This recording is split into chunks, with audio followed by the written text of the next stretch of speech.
ബാബാ ബാബാ ശിവബാബാ, ബാബയെപ്പോലായി തീരേണം, ബാബയോടൊപ്പം ഉയരേണം, അന്ത്യശ്വാസത്തിലും കൂട്ടായി നിൻ സ്മൃതി വേണം. ബാബാ ബാബാ ശിവബാബാ.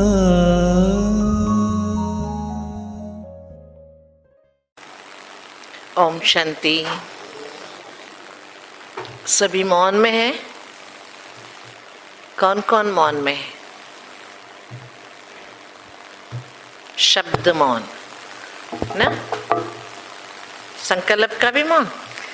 സങ്കല്പത്തിന്റെ മൗനം ഉണ്ടോ അതോ ശബ്ദത്തിന്റെ മാത്രമാണോ മൗനം?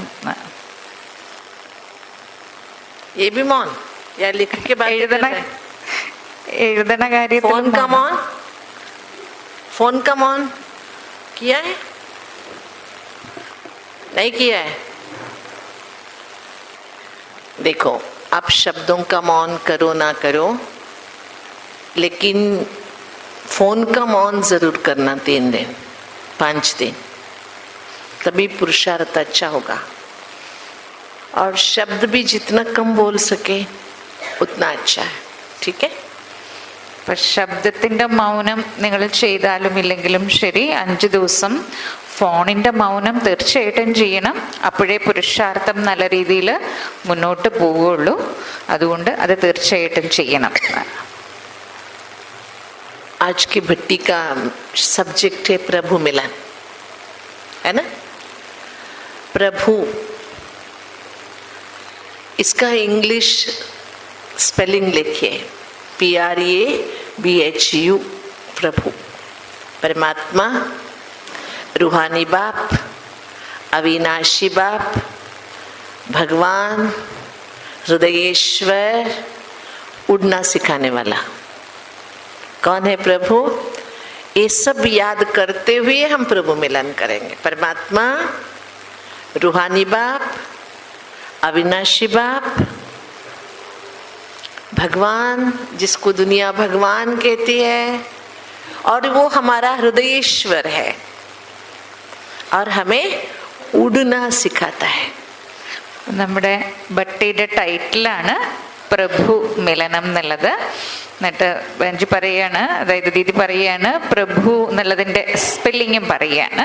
എന്നിട്ട് പറയാണ്, അതായത് 1 പരമാത്മ, 2 നമ്മുടെ പ്രിയപ്പെട്ട അച്ഛനാണ്, റുഹാനി അതായത് ആത്മീയ അച്ഛനാണ്, അതേപോലെ ഈശ്വരൻ, പിന്നെ നമ്മുടെ ഹൃദയേശ്വരനുമാണ്. ബാബ നമ്മളെ പറക്കാനാണ് പഠിപ്പിക്കുന്നത്.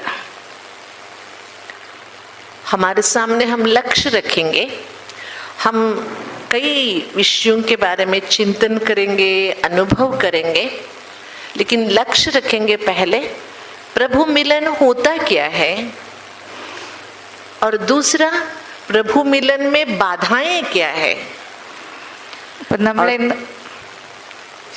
तीसरा प्रभु मिलन से प्राप्तियां क्या है. 3 प्रभु मिलन माना क्या है, प्रभु मिलन में बाधाएं क्या है, और प्रभु मिलन से प्राप्तियां क्या है.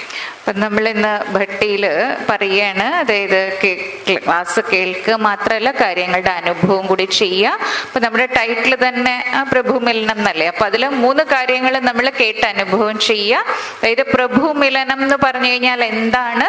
പ്രഭു മിലനത്തിന്, അതായത് ഈശ്വരനുമായിട്ടുള്ള കൂടിക്കാഴ്ചയിൽ നമുക്ക് വിഘ്നങ്ങൾ, പ്രശ്നങ്ങൾ എന്തൊക്കെയാണ് വരുന്നത്, പിന്നെ അതുകൊണ്ട് നമുക്കുണ്ടാവുന്ന പ്രാപ്തികൾ ഏതെല്ലാമാണ്. क्योंकि शब्द तो हम बहुत बार गीत भी सुन लेते हैं, शब्द भी सुन लेते हैं. ये प्रभु मिलन में, जैसे मैंने कहा, एक परमात्मा मिलन होता है, एक बाप से मिलन होता है, एक भगवान से मिलन होता है ना? जिसको दुनिया भगवान कहती है उससे हम मिलते हैं. जो हमारा नजदीक का बाप है उससे मिलते हैं, और दूसरा आत्मा के परमात्मा से मिलते हैं. क्या ये एक ही है या अलग अलग है? അതായത് നമ്മൾ പാട്ട് പ്രഭു മിലൻ, അതായത് പരമാത്മാവുമായിട്ടുള്ള കൂടിക്കാഴ്ച എന്നുള്ള രീതിയിലുള്ള പാട്ടുകൾ ഒരുപാട് നമ്മൾ കേട്ടിട്ടുണ്ട്, കേൾക്കുന്നുണ്ട്. അപ്പോൾ നേരത്തെയും പറഞ്ഞു, അതായത് പരമാത്മാ മിലനം, ആത്മീയ അച്ഛനുമായിട്ടുള്ള മിലനം, ഈശ്വരനും ഭഗവാനുമായിട്ടുള്ള മിലനം. അപ്പൊ വാസ്തവത്തിൽ ഈ ലോകത്തിലുള്ളവർ പാടുന്നുണ്ട് ഈശ്വരനുമായിട്ടുള്ള പ്രഭു മിലനം എന്ന്. അപ്പൊ വാസ്തവത്തിൽ അതുകൊണ്ട് പ്രാപ്തികൾ അത് എന്താണ്, എങ്ങനെയാണ് എന്നുള്ള അനുഭവം നമുക്ക് ഇന്ന് ഈ ഭട്ടിയിൽ ചെയ്യാം. बाबा ने अभी अभी थोड़े दिन पहले कहा है, व्यर्थ से बचने का साधन है मिलन। व्यर्थ से बचने का साधन है पहला, बाबा ने 4 बताया। वो 4 हम व्यर्थ के बारे में फिर सोचेंगे, लेकिन व्यर्थ से बचने के लिए बाबा ने बहुत सुंदर 4 बातें बताई हैं। मिलन, मगन, लगन, चिंतन, ये 4 बातें बताई है बाबा ने।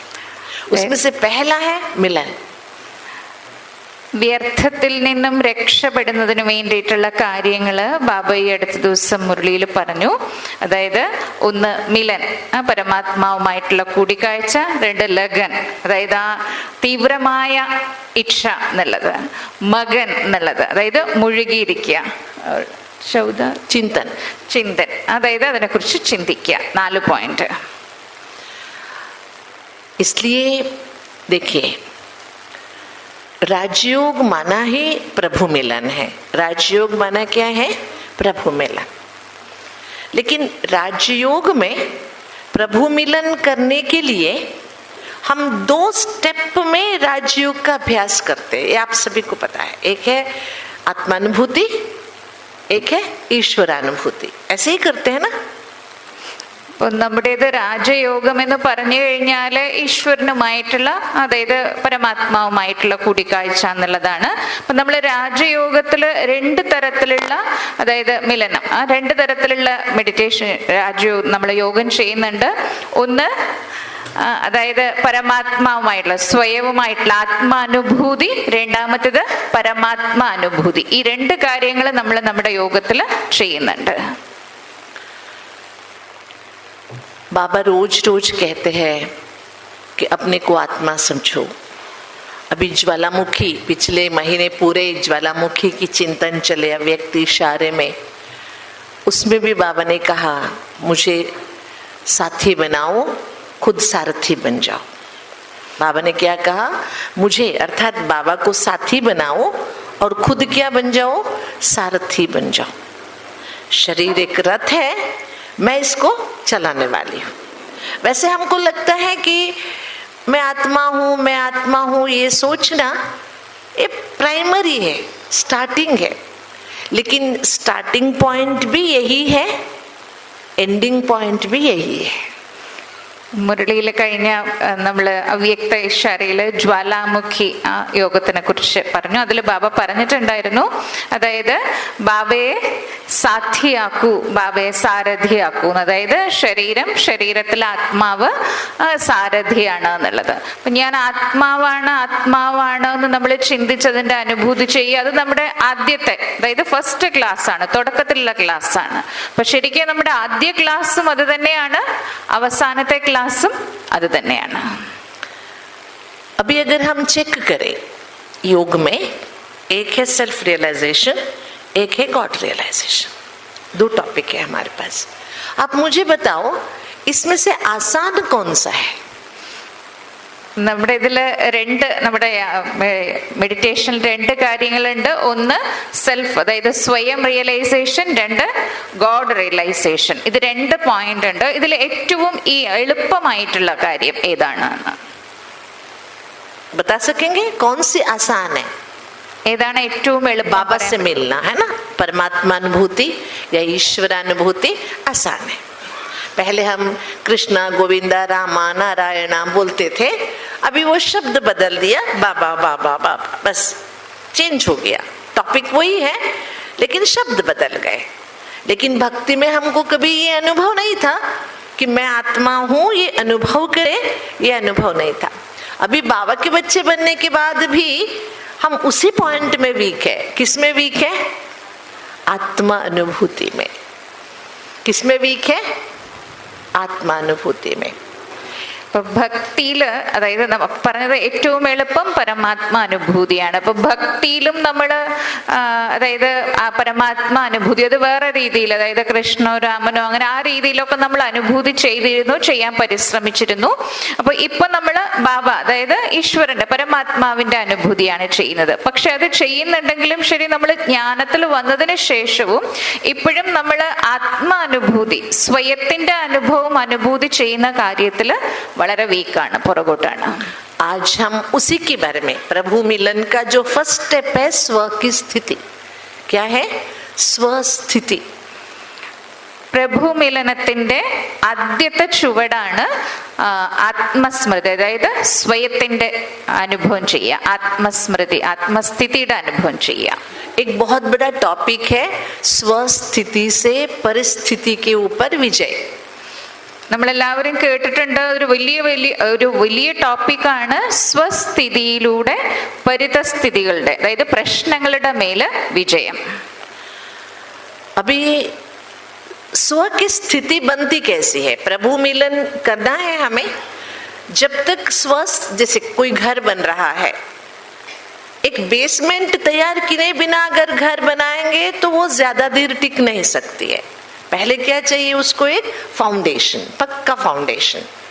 इसी तरह हमारा लक्ष्य है प्रभु मिलन, हमारा उद्देश्य है प्रभु मिलन, लेकिन प्रभु मिलन के लिए पहले चाहिए स्व की ऊंची स्थिति. പരമാത്മാനുഭൂതിയുടെ ആദ്യത്തെ ചുവടാണ് സ്വസ്ഥിതി, അതായത് സ്വ അനുഭൂതി എന്നുള്ളത്. അപ്പോൾ പരമാത്മാനുഭൂതി, ഈശ്വര അനുഭൂതി നമുക്ക് ചെയ്യണമെങ്കിൽ ആദ്യം നമ്മുടെ സ്വസ്ഥിതി, സ്വ അനുഭൂതി നമുക്ക് നല്ലോണം ചെയ്യാൻ സാധിക്കണം. ഇപ്പൊ ഏതുപോലെ പറയുകയാണ്, നമ്മളൊരു വീട് വെക്കുകയാണെങ്കിൽ തന്നെ അതിന്റെ അടിത്തറ എത്രമാത്രം സ്ട്രോങ് ആണോ, അടിത്തറ നന്നാവാണ്ട് വീട് എത്രമാത്രം, ബിൽഡിംഗ് എത്ര കെട്ടിപ്പൊക്കിയിരുന്നാലും ശരി, അത് ശാശ്വതമായിട്ട് നിലനിൽക്കില്ല. അപ്പൊ അതേപോലെ പരമാത്മാ അനുഭൂതിയുടെ അടിത്തറയാണ് സ്വസ്ഥിതി, അതായത് സ്വ അനുഭൂതി. അപ്പൊ അത് എങ്ങനെയാണ് ചെയ്യേണ്ടത് എന്നുള്ളത് നമ്മൾ മനസ്സിലാക്കേണ്ടതാണ്. हम ज्यादातर भक्ति मार्ग में भी देखिए, मंदिर के अंदर जाते हैं तो जूते चप्पल बाहर रख के जाते हैं, है ना. साउथ के मंदिरों में शर्ट उतार के जाना, ये सारी विधियां हैं. ये सभी क्या दिखाती है हमें कि भगवान के नजदीक जाने के लिए क्या करना जरूरी है? स्व का अभिमान छोड़ना जरूरी है, मूल स्वरूप में टिकना जरूरी है.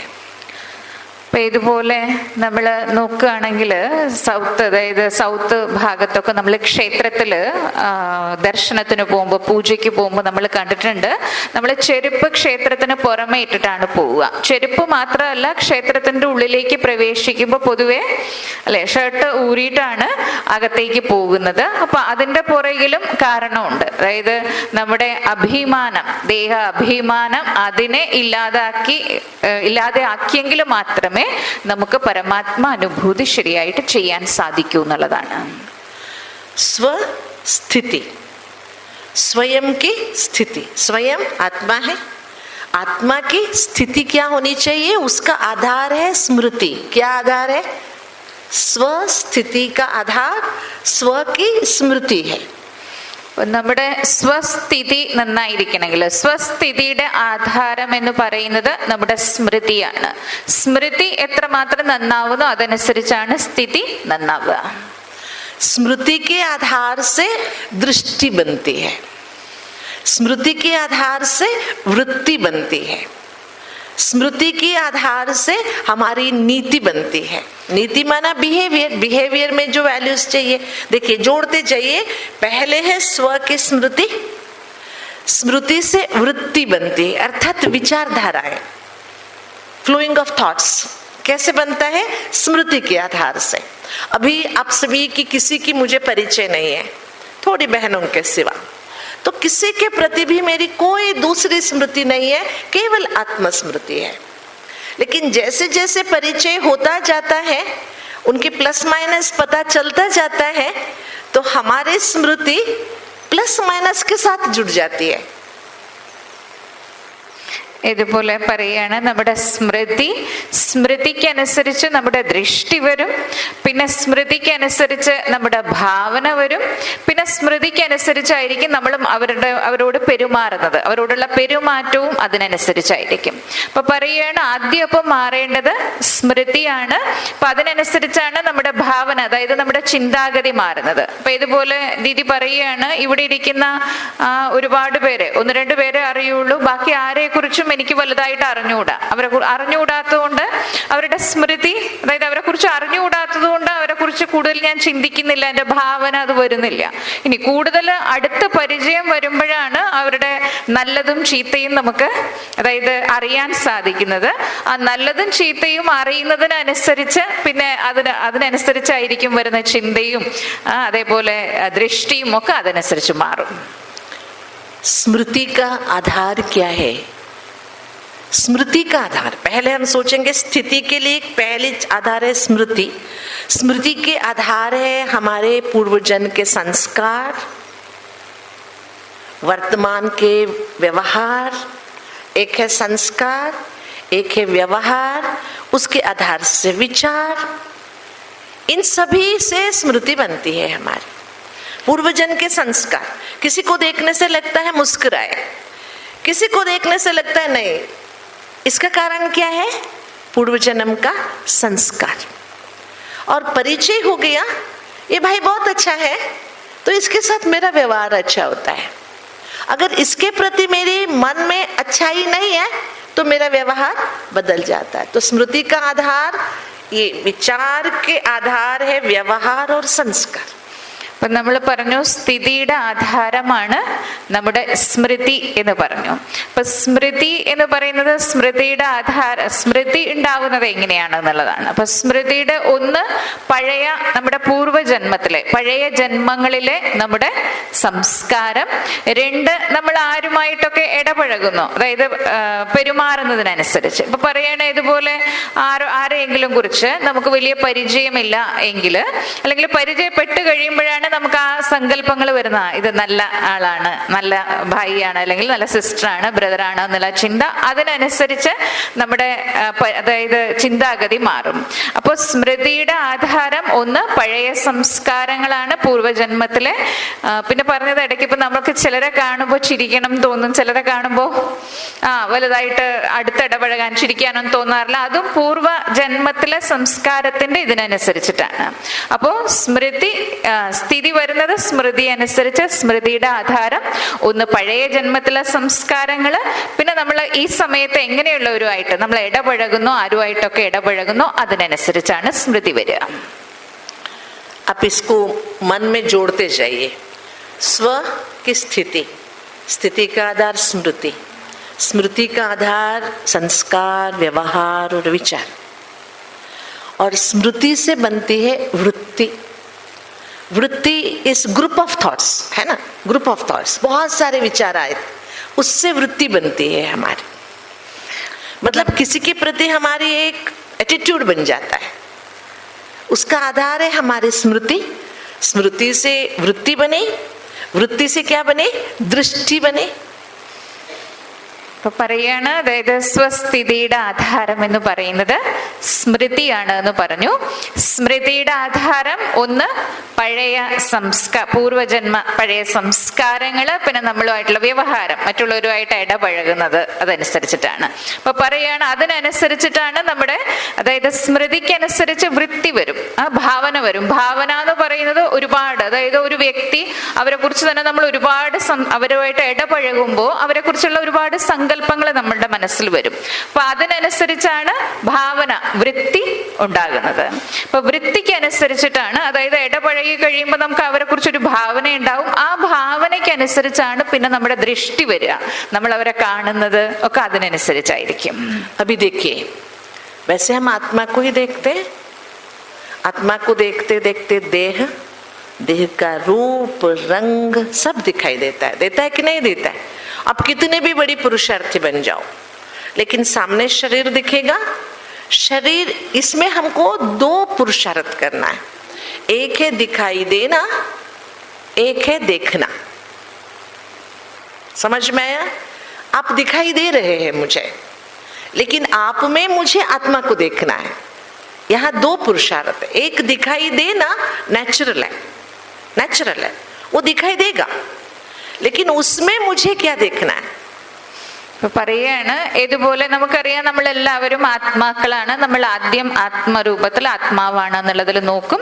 പിന്നെ അത് കഴിയുമ്പോൾ നമ്മൾ ശരീരത്തിലേക്ക് നമ്മുടെ ശ്രദ്ധ വരും. അപ്പൊ ശരീരത്തിന്റെ നിറം, രൂപം ഇതിലേക്കൊക്കെ പോവും.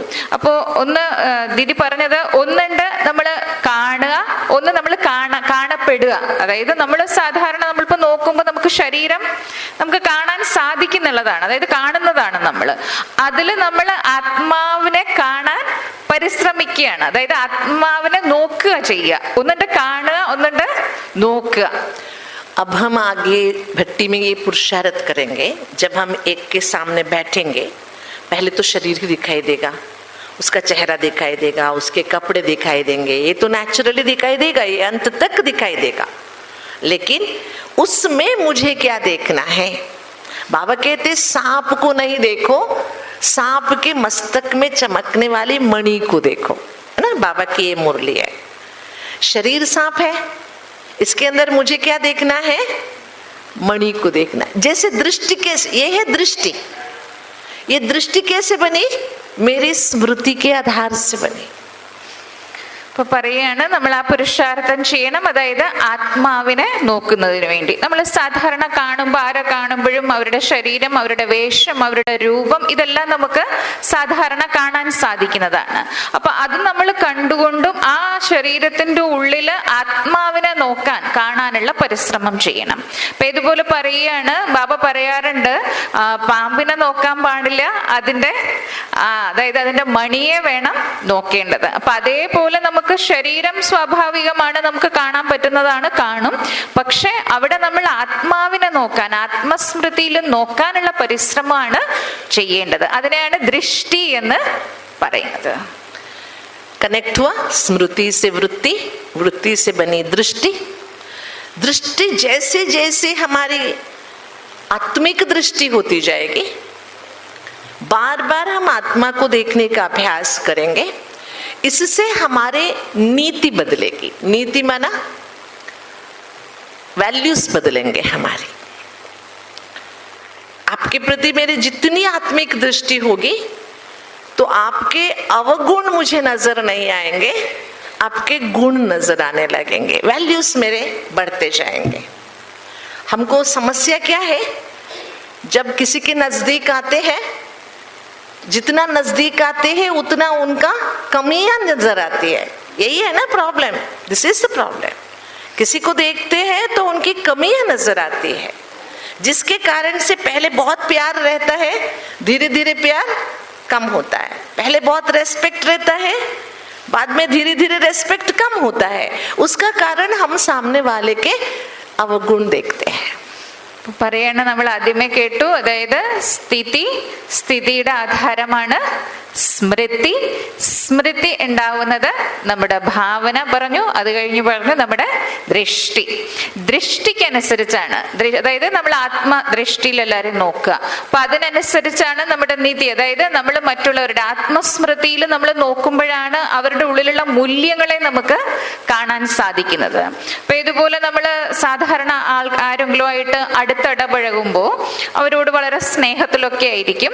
പിന്നെ പതുക്കെ പതുക്കെ ആണ് അവരുടെ അവഗുണങ്ങള്, കുറവുകള് ഒക്കെ നമ്മൾ കാണാനും ശ്രദ്ധിക്കാനും തുടങ്ങുന്നത്. കാരണം നമ്മൾ ആ വ്യക്തിയുടെ ശരീരം അല്ലെങ്കിൽ ആ രീതിയിലാണ് നോക്കുന്നത്. അപ്പൊ നമ്മളുടെ ദൃഷ്ടി മാറുന്നതിലൂടെ അവരുടെ ഉള്ളിലുള്ള ഗുണങ്ങളെ നമുക്ക് നോക്കാൻ, കാരണം ആത്മാവാണെന്നുള്ള രീതിയിൽ നോക്കുമ്പോൾ ആത്മാവിന്റെ ഗുണങ്ങൾ മാത്രമേ കാണാൻ സാധിക്കുള്ളൂ. बाबा की एक मुरली है, वृत्ति का आधार प्रीत, मीत, गीत और नीत. बाबा ने 4 बात बताई है.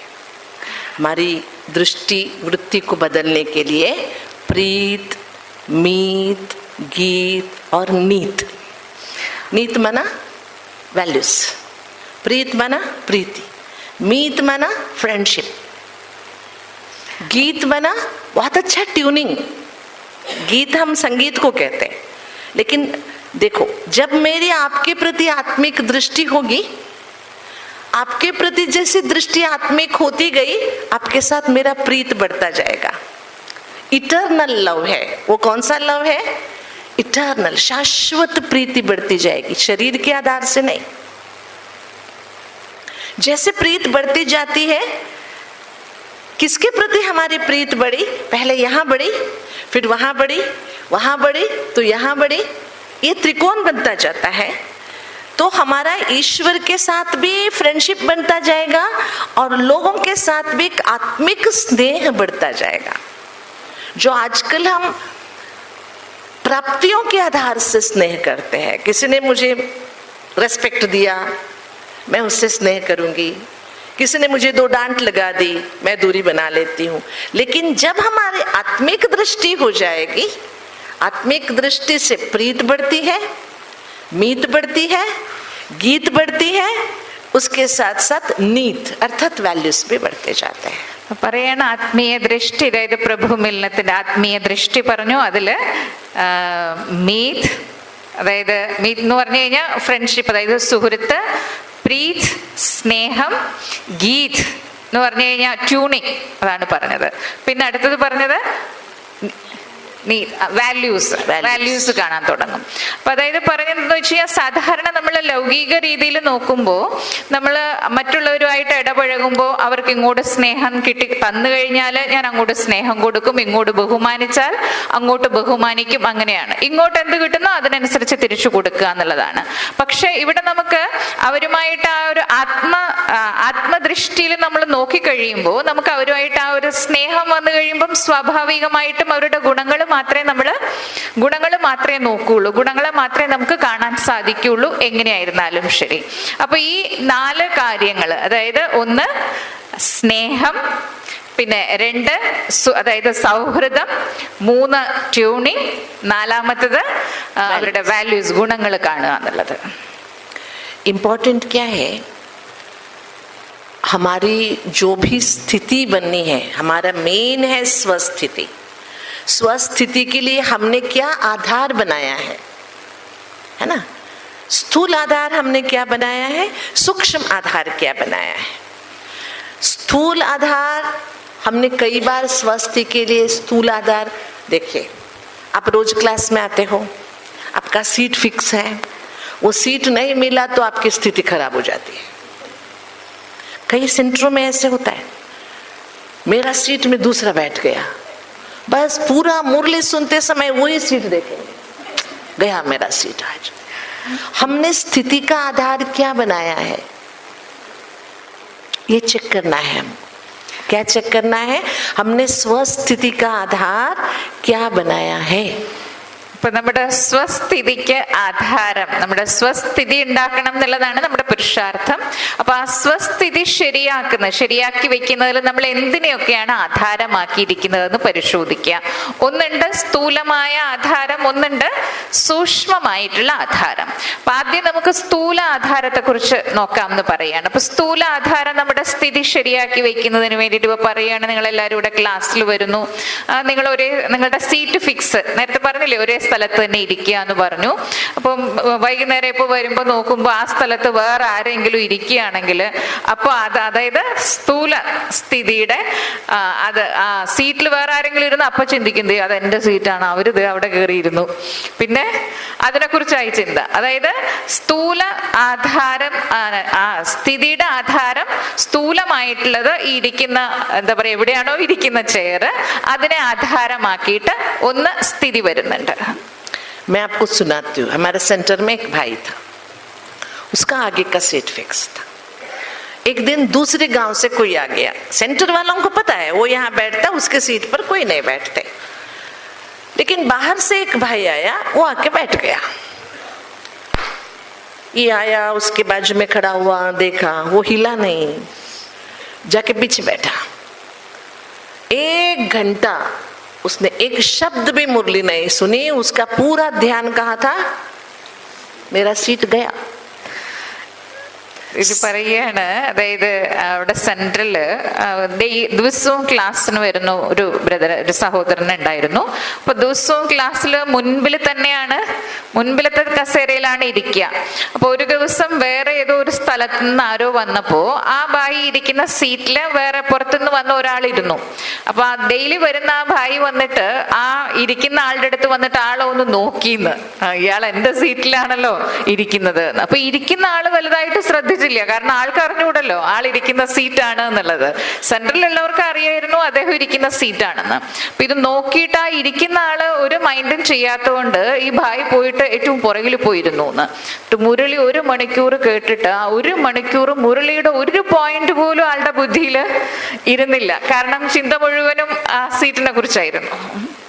आप सोचिए उसका पूरा दिन का स्थिति कैसे रहा होगा उस दिन। सीट गया, सीट कहाँ लेना है? बाबा के दिल में लेना है ना, कहाँ बैठना है सभी को। सेंटर में कहाँ भी बैठे, यहाँ से कहाँ बैठना है हमको? बाबा के दिल में बैठना है। वहां से कोई हिला नहीं सकता हमको। बाबा का दिल बहुत बड़ा है, वहां कहाँ भी बैठो बाबा के दिल में जगह है। लेकिन वो स्थिति नहीं होती है, मेरा सीट मुझे मिलना चाहिए। मतलब हम स्थूल के, इसीलिए जगदीश भाई साहब सदैव कहते थे अगर अवस्था ठीक है तो व्यवस्था ठीक है। अवस्था ठीक है, अवस्था मीन्स इनर स्टेज, वो अगर ठीक है तो पूरे दिन की हमारी स्थिति ठीक हो सकती है। ഇപ്പൊ പറയാണ് ആ ഭായിയുടെ നോക്കാൻ മുഴുവൻ ദിവസവും ആ ബ്രദറിന്റെ സ്ഥിതി എങ്ങനെ ഉണ്ടായിരുന്നിരിക്കും? നന്നായിരിക്കില്ല, കാരണം മുഴുവൻ ദിവസവും അതിനനുസരിച്ച് മോശമായിരിക്കും. അപ്പൊ പറയുന്നത് നമുക്ക് ശരിക്കും സീറ്റ് വേണ്ടത്, ഇരിപ്പിടം വേണ്ടത് എവിടെയാണ്? ബാബയുടെ ഹൃദയത്തിലാണ്. അപ്പൊ ബാബയുടെ ഹൃദയം അത്രയും വലുതാണ്, ആർക്ക് എത്ര പേർക്ക് വേണമെങ്കിലും ഇരിക്കാം. അപ്പൊ നമ്മൾ എപ്പോഴും ആ ഒരു, അതായത് ബാബയുടെ ഹൃദയത്തിലാണ് എൻ്റെ സ്ഥാനം, എൻ്റെ ഇരിപ്പിടം എന്ന് മനസ്സിലാക്കുക. അല്ലാണ്ട് സ്ഥൂലമായിട്ട് എവിടെ ഇരിക്കുന്നു, സെൻട്രലായിരുന്നാലും ശരി എവിടെ ഇരിക്കുന്നു അതിലനുസരിച്ചായിരിക്കരുത് നമ്മുടെ സ്ഥിതി വരുന്നത്. അപ്പൊ ജഗദീഷ് ഭായിജി എപ്പോഴും ഇങ്ങനെ പറയാറുണ്ടെന്ന്, അതായത് സ്ഥിതി ശരിയാണെങ്കിൽ സ്ഥിതിക്കനുസരിച്ച് വ്യവസ്ഥ, അതായത് നമ്മുടെ സ്വസ്ഥിതി ശരിയാണെങ്കിൽ നമുക്ക് എവിടെ ഇരുന്നിരുന്നാലും ശരി, എങ്ങനെ ഇരുന്നിരുന്നാലും ശരി, അത് നമുക്ക് പ്രശ്നമായിട്ട് തോന്നില്ല. इसलिए आगे की आती है कृति, है ना। ये स्थिति की जो सिलसिला चल रहा है, इसमें स्थिति के लिए है स्मृति, स्मृति के आधार से बनती है हमारी वृत्ति, वृत्ति के आधार से दृष्टि, और दृष्टि का हमने 4 आधार लिया है। फिर कौन सा प्रीत, मीत, गीत और नीत। उसके बाद बनती है हमारी कृति, एक्शन। സ്വസ്ഥിതിയുടെ ആധാരം പറഞ്ഞു. സ്വസ്ഥിതിയുടെ ആധാരമാണ് സ്മൃതി എന്ന് പറഞ്ഞു. സ്മൃതിയുടെ ആധാരത്തില് നമ്മുടെ വൃത്തി, നമ്മുടെ ഭാവനയില്, സങ്കല്പങ്ങളിൽ മാറ്റം വരും. അതിനനുസരിച്ച് നമ്മുടെ ദൃഷ്ടി മാറും. ദൃഷ്ടിയുടെ കാര്യത്തില് 4 പോയിന്റ് പറഞ്ഞു അല്ലേ? അതായത് സ്നേഹം, അതേപോലെ സൗഹൃദം, അതേപോലെ ട്യൂണിങ്, അതായത് ഗീത്, പിന്നെ അതേപോലെ തന്നെ നമ്മൾ മൂല്യങ്ങളെ കാണുക എന്നുള്ളത് പറഞ്ഞു. അപ്പൊ അതിനനുസരിച്ചിട്ടാണ്, പിന്നെ അതുമായിട്ട് കണക്ട് ചെയ്തിട്ടുള്ളതാണ്. അതായത് സ്വസ്ഥിതി, സ്മൃതി, സ്മൃതിയുടെ ആധാരത്തിൽ ഭാവന, അതിനനുസരിച്ച് ദൃഷ്ടി, പിന്നെ അത് കഴിഞ്ഞിട്ടാണ് കൃതി, അതായത് നമ്മുടെ പ്രവൃത്തി, നമ്മുടെ കാര്യങ്ങൾ ചെയ്യുന്ന കർമ്മം. राजयोग एक कर्म योग है ना। अगर राजयोग से हमारा कर्म योग नहीं बना, केवल बैठे बैठे हम योगी है, कर्म में हम वियोगी है, तो कोई फायदा नहीं हुआ, कोई फायदा नहीं। आप कितने अच्छे बैठे थे उससे इम्पोर्टेंट है कितने अच्छे पूरे दिन में आपका व्यवहार रहा। നമ്മുടെ രാജയോഗം എന്ന് പറയുന്നത് കർമ്മയോഗവും കൂടിയാണ്. അതായത് നമ്മൾ ഇരുന്ന് മാത്രമല്ല, നമ്മൾ കർമ്മം ചെയ്യുമ്പോഴും നമ്മൾ ബാബയുടെ ഓർമ്മയിൽ ചെയ്യുക എന്നുള്ളതാണ്. അപ്പൊ നമ്മുടെ കർമ്മം ചെയ്യുമ്പോഴും നമ്മൾ ബാബയുടെ ഓർമ്മയിൽ കർമ്മം ചെയ്യുന്നതിനനുസരിച്ചിട്ടാണ് ശരിക്കും നമ്മൾ ഇരുന്ന് യോഗം ചെയ്യുമ്പോൾ നമ്മുടെ അവസ്ഥ അതുമായിട്ട് പരസ്പരം ബന്ധപ്പെട്ടതാണ്. क्या होगा, हमारी स्थिति को जब हम अच्छा रखेंगे तभी हमारी पूरी दिन स्थिति के आधार से कोई भी परिस्थिति आएगी उसको हम पार कर सकेंगे। परिस्थिति तो आनी है, अंत तक आनी है, और परिस्थिति रोज रोज रूप बदल के आनी है, और परिस्थिति रोज रोज जोर भी भरनी है ना। कल से आज परिस्थिति स्ट्रांग होगी, ऐसे नहीं वीक होगी। इसलिए हमारे परिस्थिति के ऊपर विजयी बनने के लिए हम अपने स्वस्थिति को शक्तिशाली बनाएं, इसके ऊपर हमारा ध्यान कम है आजकल। അതായത് നമ്മുടെ സ്ഥിതി എപ്പോഴും നന്നായിരിക്കുകയാണെങ്കിൽ നമ്മുടെ മുമ്പിൽ വരുന്ന പ്രശ്നങ്ങളെ നമുക്ക് വളരെ സഹജമായിട്ട് ഈസി ആയിട്ട് മറികടക്കാൻ സാധിക്കും. അപ്പൊ പരിതസ്ഥിതികൾ, അതായത് പ്രശ്നങ്ങൾ അവസാനം വരെ വന്നുകൊണ്ടിരിക്കും. ഇന്ന് ചിലപ്പോൾ വലുതായിരിക്കും, നാളെ ചിലപ്പോൾ ചെറുതായിരിക്കും, അതിൻ്റെ അടുത്ത ദിവസം ചിലപ്പോൾ അതിലും വലുതായിട്ട് വരാം. അപ്പൊ പരിതസ്ഥിതികൾ, പ്രശ്നങ്ങൾ ജീവിതത്തിൽ വന്നുകൊണ്ടേയിരിക്കും. എങ്ങനെ വലുതായിരുന്നാലും ശരി ചെറുതായിരുന്നാലും ശരി, നമ്മുടെ സ്ഥിതി എത്രമാത്രം നന്നായിരിക്കുന്നോ അതിനനുസരിച്ച് മാത്രമേ നമുക്ക് ഈ വരുന്ന പരിതസ്ഥിതികൾ, പ്രശ്നങ്ങളുടെ മേൽ വിജയിച്ച് മുന്നോട്ട് പോകാൻ സാധിക്കുകയുള്ളൂ. दुनिया में कई सारे मैनेजमेंट टाइकून्स हैं, जैसे टाटा है। अब टाटा, रतन टाटा के लाइफ हिस्ट्री पढ़ो, उसकी स्थिति सदैव अच्छी रहती थी, बहुत अच्छी, बहुत सारे एग्जाम्पल्स मिलते हैं उसके। लेकिन उसकी स्थिति स्वस्थिति नहीं थी, सुस्थिति भी नहीं थी। हमें बाबा स्वस्थिति को सुस्थिति बनाना सिखाता है, जिसके आधार से हमसे पाप भी नहीं होते और जमा भी होता है। स्थिति को समस्थिति बनाना दुनिया वाले जानते हैं, समझ में आया? ये शब्द हम, आपको लगेगा शब्दों का खेल है, लेकिन बहुत गहराई है। एक है स्वस्थिति, स्वस्थिति में स्वस्थिति को समस्थिति बनाना, बैलेंस बना के रखना। एक होता है स्वस्थिति को सुस्थिति बनाना, अर्थात श्रेष्ठ स्थिति बनाना। टाटा जैसे टाइकून्स जो थे वो समस्थिति बनाते थे, बैलेंस्ड माइंड रहते थे, लेकिन वो आत्मिक स्मृति स्थिति में नहीं रहते थे, है कि नहीं? ये बताइए. അതായത് പറഞ്ഞത് സ്വസ്ഥിതി എന്ന് പറയുമ്പോൾ അത് വളരെ ആഴത്തിൽ മനസ്സിലാക്കേണ്ട കാര്യമാണ്. ഇപ്പൊ പറയുകയാണ് രണ്ട് രീതിയിലുള്ള സ്വസ്ഥിതിയെ രണ്ട് രീതിയിലാണ് ദീദിജി എക്സ്പ്ലെയിൻ ചെയ്തത്. അതായത് രത്തൻ ടാറ്റ, ടാറ്റ വലിയ നമുക്ക് എല്ലാവർക്കും അറിയാവുന്ന കാര്യമാണ്. അപ്പൊ അദ്ദേഹം എപ്പോഴും സമസ്ഥിതിയിൽ, അദ്ദേഹത്തിന്റെ മുമ്പിൽ ഇത്രയും വലിയ ബിസിനസ്, ഇത്രയും വലിയ കാര്യങ്ങളൊക്കെ ചെയ്യുമ്പോൾ സ്വാഭാവികമാണ് ഒരുപാട് പ്രശ്നങ്ങൾ വരും. അപ്പൊ ഏതിലും സമസ്ഥിതിയിൽ അദ്ദേഹത്തിന് ഇരിക്കാൻ സാധിക്കുമായിരുന്നു. അദ്ദേഹത്തിന്റെ ബുക്കുകളിലൊക്കെ അതിനെക്കുറിച്ച് ഒരുപാട് പേര് അദ്ദേഹത്തിന്റെ എക്സാമ്പിൾസ് ഒക്കെ അദ്ദേഹത്തിന് ഉദാഹരണമായിട്ട് പറയുന്നുണ്ട്. അപ്പൊ അത് സമസ്ഥിതിയാണ്. അപ്പം ബാബ പറയുന്ന സ്വസ്ഥിതി എന്ന് പറയുന്നത് വേറെയാണ്. അവര് സമസ്ഥിതിയിലാണ്, പക്ഷെ സ്വസ്ഥിതിയിലല്ല. അതിനെ സ്വസ്ഥിതി എന്ന് പറയാൻ പറ്റില്ല. സ്വസ്ഥിതി എന്ന് പറയുന്ന ഒന്ന് വേറെയാണ്. അപ്പൊ ഇത് ചോദിക്കാണ്ട് മനസ്സിലായി എന്ന് വിചാരിക്കുന്നു ഇതിന്റെ രണ്ട് വ്യത്യാസം. അതായത് സമസ്ഥിതി എന്ന് പറയുന്നത് എന്ത് പ്രശ്നങ്ങൾ വന്നിരുന്നാലും ശരി കുലുക്കമില്ലാതെ ഒരേപോലെ ഇരിക്കുക, അത് വേറെ സ്റ്റേജാണ്. സ്വസ്ഥിതിയിൽ ഇരിക്കുക എന്ന് പറയുന്നത് ബാബ നമുക്ക് പറഞ്ഞു തന്നിട്ടുണ്ട്. അതിന്റെ ആ ഒരു അനുഭൂതി അതൊന്ന് വേറെയാണ്. അപ്പൊ നമ്മൾ പഠിക്കുന്ന സ്വസ്ഥിതി അത് വേറെയാണ്. समस्थिति उनका बैलेंस रहता था. कैसे? आपको एक एग्जाम्पल आता है. एक बार ये मुंबई में ताज होटल पे अटैक हो गया था, आप सभी को पता है. उसके बाद 1-2-3 महीने के लिए मुंबई के जो भी ऐसे बड़े बड़े लोग थे, इनको उनके हेलीकॉप्टर यूज करने से गवर्नमेंट ने मना किया था. ठीक है ना, क्योंकि हम आपको सिक्योरिटी नहीं दे सकते. इसलिए आप, अगर आपको कहाँ जाना है, आप गवर्नमेंट व्यवस्था से ही जाएंगे, खुद का हेलीकॉप्टर इस्तेमाल नहीं करेंगे. इन सभी का, कुछ लोगों का जैसे अंबानी है, बिरला है, इन सभी का एक बेंगलुरु में मीटिंग था. इनको टाटा भी था उसमें. उनको बेंगलुरु में एक इन्वेस्टर्स मीटिंग था. उनके लिए international investors meeting is very big. उनको बेंगलुरु आना था मुंबई. सभी को अपना अपना जेट है, उनका हर एक का हेलीकॉप्टर है, वो उसी से आने वाले थे.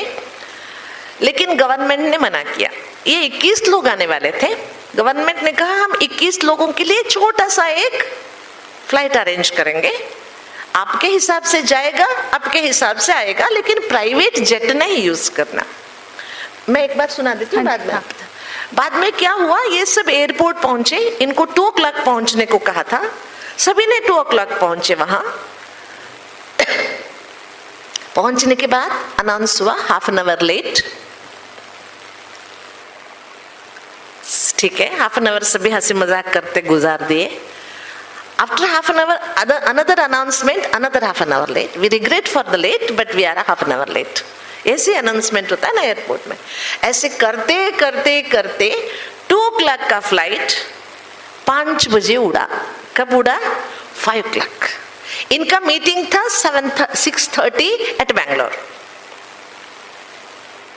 इनको 6:30 तक पहुंचा दिया, लेकिन इनको होता है ना, हर एक का माइंड सेट होता है जल्दी जाना है, तैयार होना है, प्रेजेंटेबिलिटी होनी है. तो जैसे ही हर बार अनाउंसमेंट होता था, we are regret for the late but 1/2 hour late, we are regret for the late 1/2 hour late. सुनते सुनते कुमार मंगलम बिरला, आपने नाम सुना होगा, वो बहुत, उसको इतना जोश आया, जाके डांट के आया, चिल्लाया, सभी शुरू हो गए जाके वहां पर चिल्लाना. लेकिन बेचारा टाटा एक कोने में बैठा था, शांति से बैठा था. और जैसे अनाउंस होता था we regret for the late, मैं इंडिया इज ग्रेट, वो बोलता था. क्या बोलता था वो? मैं इंडिया इज ग्रेट. 2-3 बार ये सुनने के बाद कुमार मंगलम का पारा चढ़ गया. वो फिर आया रतन टाटा के पास, बोला व्हाट इज ग्रेट इंडिया? यही लेट है, यही ग्रेट इंडिया है क्या? लेट इंडिया है, ग्रेट इंडिया नहीं है. वो चिल्लाने लगा. तब रतन टाटा बोले, आपने चिल्लाया, क्या फ्लाइट उड़ा? नहीं है ना. इसलिए जब तक उड़ेगा तब तक मैं कहता रहूंगा कि मैं इंडिया इज ग्रेट. क्योंकि बाहर से जो परिस्थिति बदल रही है, इससे मैं अपने अंदर के स्थिति को खराब ना करूं. I want to be cool inside. मैं क्या रहना चाहता हूं? अंदर से शांत रहना चाहता हूं, ताकि आगे का मीटिंग मेरा सक्सेसफुल हो. समझ में आया? ये था उनका समस्थिति. ഇത് പറയാണ് സ്വസ്ഥിതിയുടെ കാര്യം പറഞ്ഞില്ലേ, അപ്പൊ അത് പറയാണ്. അതായത് ബോംബെയില് താജില് അറ്റാക്ക് ഉണ്ടായല്ലോ. അപ്പൊ ആ സമയത്ത് വലിയ വലിയ, അതായത് ടാറ്റ, അതേപോലെ ബിർള, അങ്ങനെയുള്ള വലിയ വലിയ ബിസിനസ് ആൾക്കാരോട് ഗവൺമെന്റ് ഇങ്ങനെ പറഞ്ഞിരുന്നു എന്ന്, നിങ്ങൾ നിങ്ങളുടെ പ്രൈവറ്റ് ജെറ്റിലൊന്നും യാത്ര ചെയ്യാൻ പാടില്ല, കാരണം നിങ്ങൾക്ക് ആ സമയത്ത് അത്രയും സെക്യൂരിറ്റി, സുരക്ഷ തരാനുള്ള ഒരു സൗകര്യവും ഇല്ല. അപ്പൊ അതുകൊണ്ട് സാധാ, അതായത് ഗവൺമെന്റ് സാധാ ഫ്ലൈറ്റിൽ വേണം യാത്ര ചെയ്യാൻ എന്ന് പറഞ്ഞിരുന്നു. അപ്പോ ഈ വലിയ വലിയ കമ്പനികളുടെ ഇൻവെസ്റ്റേഴ്സ് എല്ലാരും കൂടി വന്നിട്ട് ബാംഗ്ലൂരിൽ ഒരു മീറ്റിംഗ് ഉണ്ടായിരുന്നു എന്ന്, ഒരു 21-ാം തീയതി ഡേറ്റ് എന്ന് പറഞ്ഞത്. അപ്പൊ ആ സമയത്ത് ഇവരെല്ലാരും കൂടി വരണമായിരുന്നു. അപ്പൊ ഇവർക്ക് പ്രൈവറ്റ്, അവരവർക്ക് ജെറ്റും ഹെലികോപ്റ്റർ ഇതൊക്കെ ഉണ്ട്, പക്ഷെ അതിൽ യാത്ര ചെയ്യാൻ പാടില്ലല്ലോ. അപ്പൊ ഇങ്ങനെ ഇവർക്ക് എല്ലാവർക്കും കൂടി ഒരു ഫ്ലൈറ്റ് അറേഞ്ച് ചെയ്ത് കൊടുത്തു. 2 മണിക്കായിരുന്നു ഫ്ലൈറ്റിന്റെ ടൈം. അപ്പൊ ഇവരെല്ലാരും വന്നു, അതായത് ടാറ്റയും ബിർള ഇവരെല്ലാരും വന്നു. അപ്പോ എയർപോർട്ടിൽ എത്തി കഴിഞ്ഞ് കുറച്ച് കഴിഞ്ഞപ്പോൾ അനൗൺസ്മെന്റ് വന്നു, 1/2 മണിക്കൂർ ഫ്ലൈറ്റ് ലേറ്റ് ആയിട്ടേ പോവുള്ളൂ എന്നുള്ളത്. അപ്പൊ 1/2 മണിക്കൂർ വെയിറ്റ് ചെയ്തു. വീണ്ടും കുറച്ച് കഴിഞ്ഞപ്പോൾ വീണ്ടും 1/2 മണിക്കൂറായി.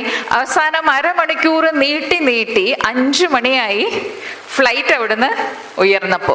അപ്പൊ ഇവർക്ക് മീറ്റിംഗ് ഉണ്ടായിരുന്നത് 6:30 മണിക്കാണ്. പക്ഷെ 6:30 മണിക്ക് മുമ്പ് ബാംഗ്ലൂർ എത്തിച്ചു.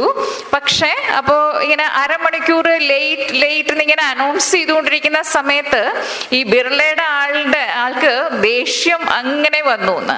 അപ്പം ടാറ്റ അദ്ദേഹം അവിടെ ഇരുന്നിട്ട് ഇങ്ങനെ പറഞ്ഞു എന്ന്, ലേറ്റ്, അതായത് ഫ്ലൈറ്റ് ലേറ്റ് എന്ന് പറഞ്ഞപ്പോ അദ്ദേഹം അവിടെ ഇരുന്ന് പറഞ്ഞു, മൈ ഇന്ത്യ ഈസ്, അതായത് എൻ്റെ ഇന്ത്യ വളരെ ഗ്രേറ്റ് ആണെന്ന് പറഞ്ഞുകൊണ്ടിരുന്നു. ഫ്ലൈറ്റ് ലേറ്റ് ആണെന്ന് പറയുമ്പോൾ ഇവിടെ ഇദ്ദേഹം ഗ്രേറ്റ് എന്ന് പറഞ്ഞുകൊണ്ടിരുന്നു. അപ്പോൾ കുറെ കഴിഞ്ഞപ്പോൾ ഈ ബിർളയുടെ ആൾക്ക് ദേഷ്യം വന്നു എന്ന്. അപ്പൊ അയാൾ നിന്ന് ചോദിച്ചു, നിങ്ങളിങ്ങനെ ഇന്ത്യ ഗ്രേറ്റ് എന്ന് പറയുന്നത് ലേറ്റ് അല്ലേ ചോദിച്ചു എന്ന്. അപ്പോ ഈ ടാറ്റയുടെ അദ്ദേഹം ചോദിച്ചു എന്ന്, നിങ്ങളിങ്ങനെ ഈ ദേഷ്യപ്പെട്ട ഒച്ച എടുത്തത് കൊണ്ട് ഫ്ലൈറ്റ് പെട്ടെന്ന് നേരത്തെ അവിടെ ഉയർന്ന് അവിടെ എത്തുമൊന്നുമില്ലല്ലോ, അപ്പൊ പിന്നെ ഇങ്ങനെ ഒച്ച എടുത്തിട്ട് എന്താ കാര്യം എന്ന് ചോദിച്ചു എന്ന്. എന്നിട്ട് അദ്ദേഹം പറഞ്ഞു, അതായത് പുറമേയുള്ള പ്രശ്നങ്ങൾ എന്തെല്ലാമായിരുന്നാലും ശരി, ഞാൻ എൻ്റെ മനസ്സിന്റെ സ്ഥിതി കളയാൻ ഞാൻ തയ്യാറല്ല.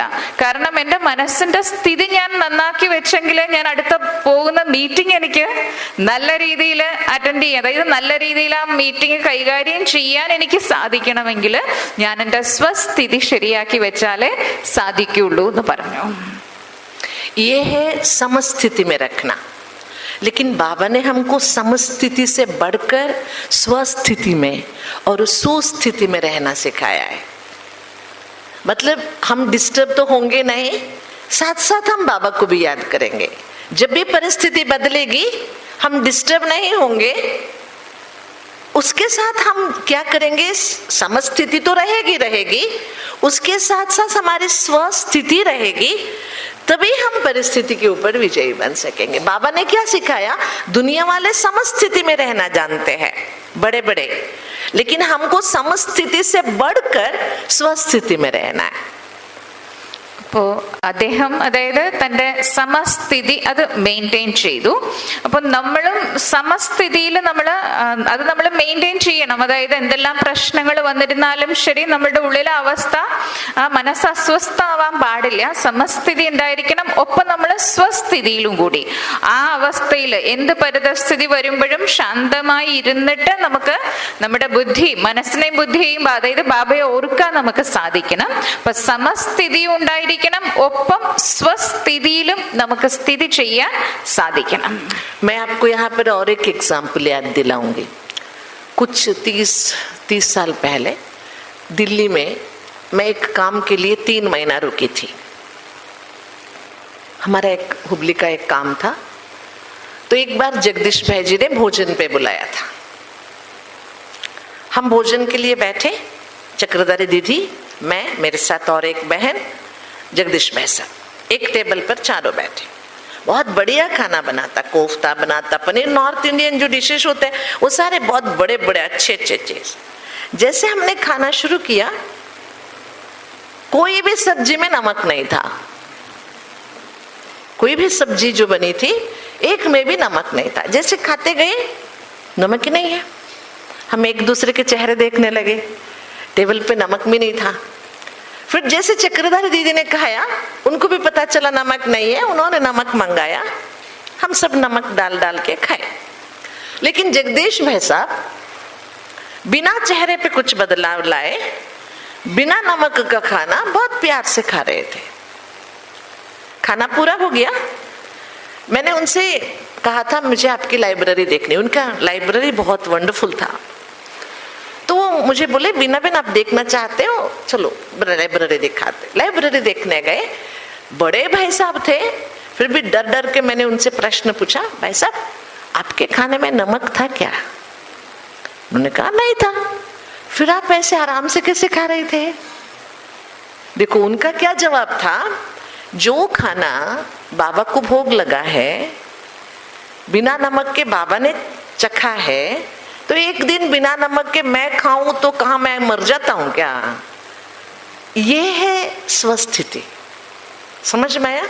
ये मतलब खाना सबके लिए एक ही था।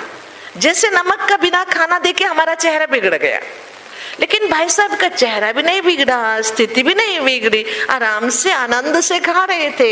उस दिन से हमने सीखा कि कोई भी परिस्थिति वो खाने का हो कैसे भी हो, हम अंदर से अपने स्थिति को कभी खराब ना करें। ये है बड़ों से जो हमने सीखा। അപ്പോൾ പറയാണ് ദീദിക്ക് എന്തോ ഒരു ആവശ്യത്തിന് വേണ്ടിയിട്ട് 3 മാസം ഡൽഹിയിൽ പോയിട്ട് നിൽക്കേണ്ടി വന്നു. അപ്പം ആ സമയത്ത് ഒരു ദിവസം ജഗദീഷ് ഭായിജി ഒക്കെ ആയിട്ട് ഒരുമിച്ചിരുന്ന് ഭക്ഷണം കഴിക്കുകയായിരുന്നു.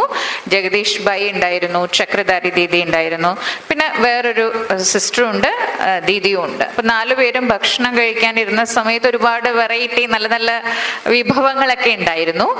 അപ്പോൾ അത് കഴിക്കാൻ തുടങ്ങിയ സമയത്ത് പറയുകയാണ്, ഓരോന്നും കഴിച്ചു തുടങ്ങിയപ്പോൾ ഒന്നിനും ഉപ്പില്ല. അപ്പൊ പരസ്പരം ഇവര് അങ്ങോട്ടും ഇങ്ങോട്ടും മുഖം നോക്കാൻ തുടങ്ങിയെന്ന് എങ്ങനെയുണ്ടെന്ന്. അപ്പൊ നോക്കിയപ്പോൾ ജഗദീഷ് ഭായിജി യാതൊരു ഭാവവ്യത്യാസവും ഇല്ലാതെ ആ വിഭവങ്ങളെല്ലാം ഭക്ഷണം കഴിക്കുന്നുണ്ട്. അപ്പൊ ചക്രധാരി ദീദി ഉപ്പ് വേണം എന്ന് പറഞ്ഞു ഉപ്പ് വാങ്ങിയിട്ടു. ഇവരും എല്ലാവരും അവർ 3 പേരും ഇട്ട് കഴിച്ചു. ജഗദീഷ് ഭായി വളരെ ശാന്തമായിട്ട് ആ ഉപ്പില്ലാത്ത ഭക്ഷണം തന്നെ കഴിച്ചു. അപ്പൊ അത് കഴിഞ്ഞപ്പോ ദീദി പറഞ്ഞിരുന്നു, ജഗദീഷ് ജഗദീഷ് ഭായിയുടെ അടുത്ത്. ജഗദീഷ് ഭായിയുടെ ലൈബ്രറി ഉണ്ട്, അത് വളരെ വലുതാണ്, ഒരുപാട് ബുക്കുകളുടെ ശേഖരണമൊക്കെ ഉണ്ട്. അപ്പോൾ പറഞ്ഞിരുന്നു ഒന്ന് കാണണം എന്ന് പറഞ്ഞു എന്ന്. അപ്പൊ ജഗദീഷ് ഭായ് ചോദിച്ചു എന്ന് ഇത് എൻ്റെ ലൈബ്രറി കാണണ്ടേ എന്ന് പറഞ്ഞ് ലൈബ്രറി കാണാൻ വേണ്ടി പോയപ്പോ ദീദി പറയുകയാണ്, ജഗദീഷ് ഭായ് വലിയ സഹോദരനാണ്, പക്ഷെ ചോദിക്കാൻ ചെറിയൊരു മടി ഇതുണ്ടെങ്കിലും ശരി ധൈര്യം വെച്ച് ചോദിച്ചു എന്ന്. ഭായിജി ഇന്ന് ഉച്ചയ്ക്ക് കഴിച്ച ഭക്ഷണത്തില് ഭായ് കഴിച്ച ഭക്ഷണത്തിൽ ഉപ്പുണ്ടായിരുന്നോ എന്ന് ചോദിച്ചു എന്ന്. അപ്പൊ പറഞ്ഞെന്ന് ഇല്ല, അതിലൊന്നും ഉപ്പുണ്ടായിരുന്നില്ല. അപ്പൊ ചോദിച്ചു എന്ന് എങ്ങനെയാ കഴിച്ചേന്ന് ചോദിച്ചു എന്ന്. അപ്പം ജഗദീഷ് ഭായ് ഉത്തരം പറഞ്ഞു എന്ന്, ഇതേ ഭക്ഷണമാണ് ബാബയ്ക്ക് ഭോഗ് അർപ്പിച്ചത്. അപ്പൊ ഈ ഭോഗ് അർപ്പിച്ച ഈ ഉപ്പില്ലാത്ത ഭക്ഷണം ബാബയ്ക്ക് സ്വീകരിക്കാമെങ്കിൽ ഒരു ദിവസം ഞാൻ ഒരു നേരം ഈ ഉപ്പില്ലാത്ത ഒരു ഭക്ഷണം കഴിച്ചു എന്ന് പറഞ്ഞിട്ട് ഞാൻ മരിച്ചു പോകുമൊന്നുമില്ലല്ലോ, എനിക്ക് വേറെ കുഴപ്പമൊന്നും ഉണ്ടാവില്ലല്ലോ. അപ്പൊ പറഞ്ഞു വന്നത്, ആ ഉപ്പില്ലാത്ത ഭക്ഷണം ഇവര് കഴിച്ചപ്പോ പരസ്പരം അങ്ങോട്ടും ഇങ്ങോട്ടും എല്ലാവരും മുഖമൊക്കെ നോക്കാൻ തുടങ്ങി. ഉപ്പില്ലാത്ത ഭക്ഷണം കഴിക്കുമ്പോൾ മുഖത്തിനൊരു വ്യത്യാസമൊക്കെ ഉണ്ടാവുമല്ലോ, സ്വാഭാവികം. പക്ഷെ ജഗദീഷ് ഭായിജിയുടെ മുഖത്ത് പോലും, അതായത് ചെറിയൊരു ഭാവ വ്യത്യാസം പോലും ഭായിജിക്ക് ഉണ്ടായില്ല. അപ്പൊ അതാണ് പറയുന്നത്, പുറമേയുള്ള സാഹചര്യങ്ങൾ ഇനി എന്തെല്ലാം ആയിക്കോട്ടെ, എങ്ങനെയും ആയിക്കോട്ടെ, പക്ഷെ നമ്മുടെ മനസ്സിന്റെ സ്ഥിതി ഒരിക്കലും അതിനനുസരിച്ച് മാറരുത്. പറയില്ലേ, നമ്മുടെ മൂഡ് മാറാൻ, ഭാവം മാറാൻ പാടില്ല. ऐसी बहुत सारी परिस्थिति के ऊपर विजयी बनने के लिए हमने मम्मा की स्थिति के बारे में सुना है, बड़ी दादियों की स्थिति के बारे में सुना है, क्योंकि उन्होंने अपने स्वस्थिति के ऊपर ध्यान दिया. आजकल हम क्या करते हैं, अपनी स्थिति से ज्यादा दूसरों की स्थिति पर ध्यान देते हैं. सच है कि नहीं है, बताइए. ദീദി പറയുകയാണ്, നമ്മൾ ഒരുപാട് പേരെ മുതിർന്നവരെ കണ്ടിട്ടുണ്ട്, അതായത് മമ്മയുടെ കാര്യങ്ങളെ കുറിച്ച് നമ്മൾ കേട്ടിട്ടുണ്ട്, അതേപോലെ തന്നെ ദാദിയുടെ ദീദിയുടെ ഇവരുടെ ഒക്കെ അതായത് അവര് ഓരോ പ്രശ്നങ്ങൾ വന്നപ്പോഴും എങ്ങനെയാണ് സ്വസ്ഥിതിയിലിരുന്ന് ജയിച്ചത് എന്നുള്ളത് നമ്മൾ എല്ലാവരും കേട്ടിട്ടുള്ള കാര്യങ്ങളാണ്.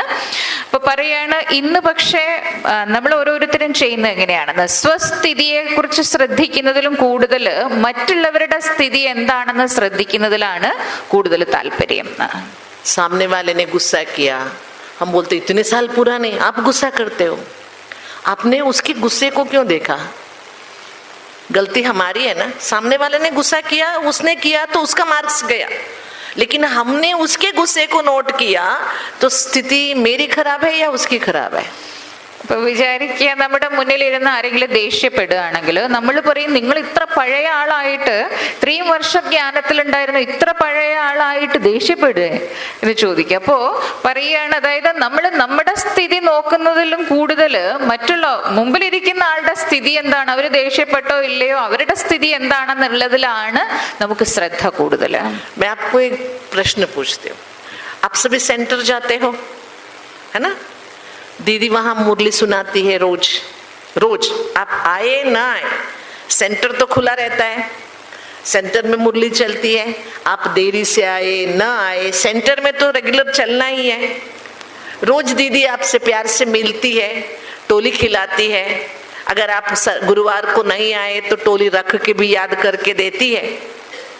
वन फाइन डे दीदी कोई मूड में थी, आपने कुछ कुर्सी को खींचा, कुर्सी ने आवाज किया, दीदी ने आपको डांटा.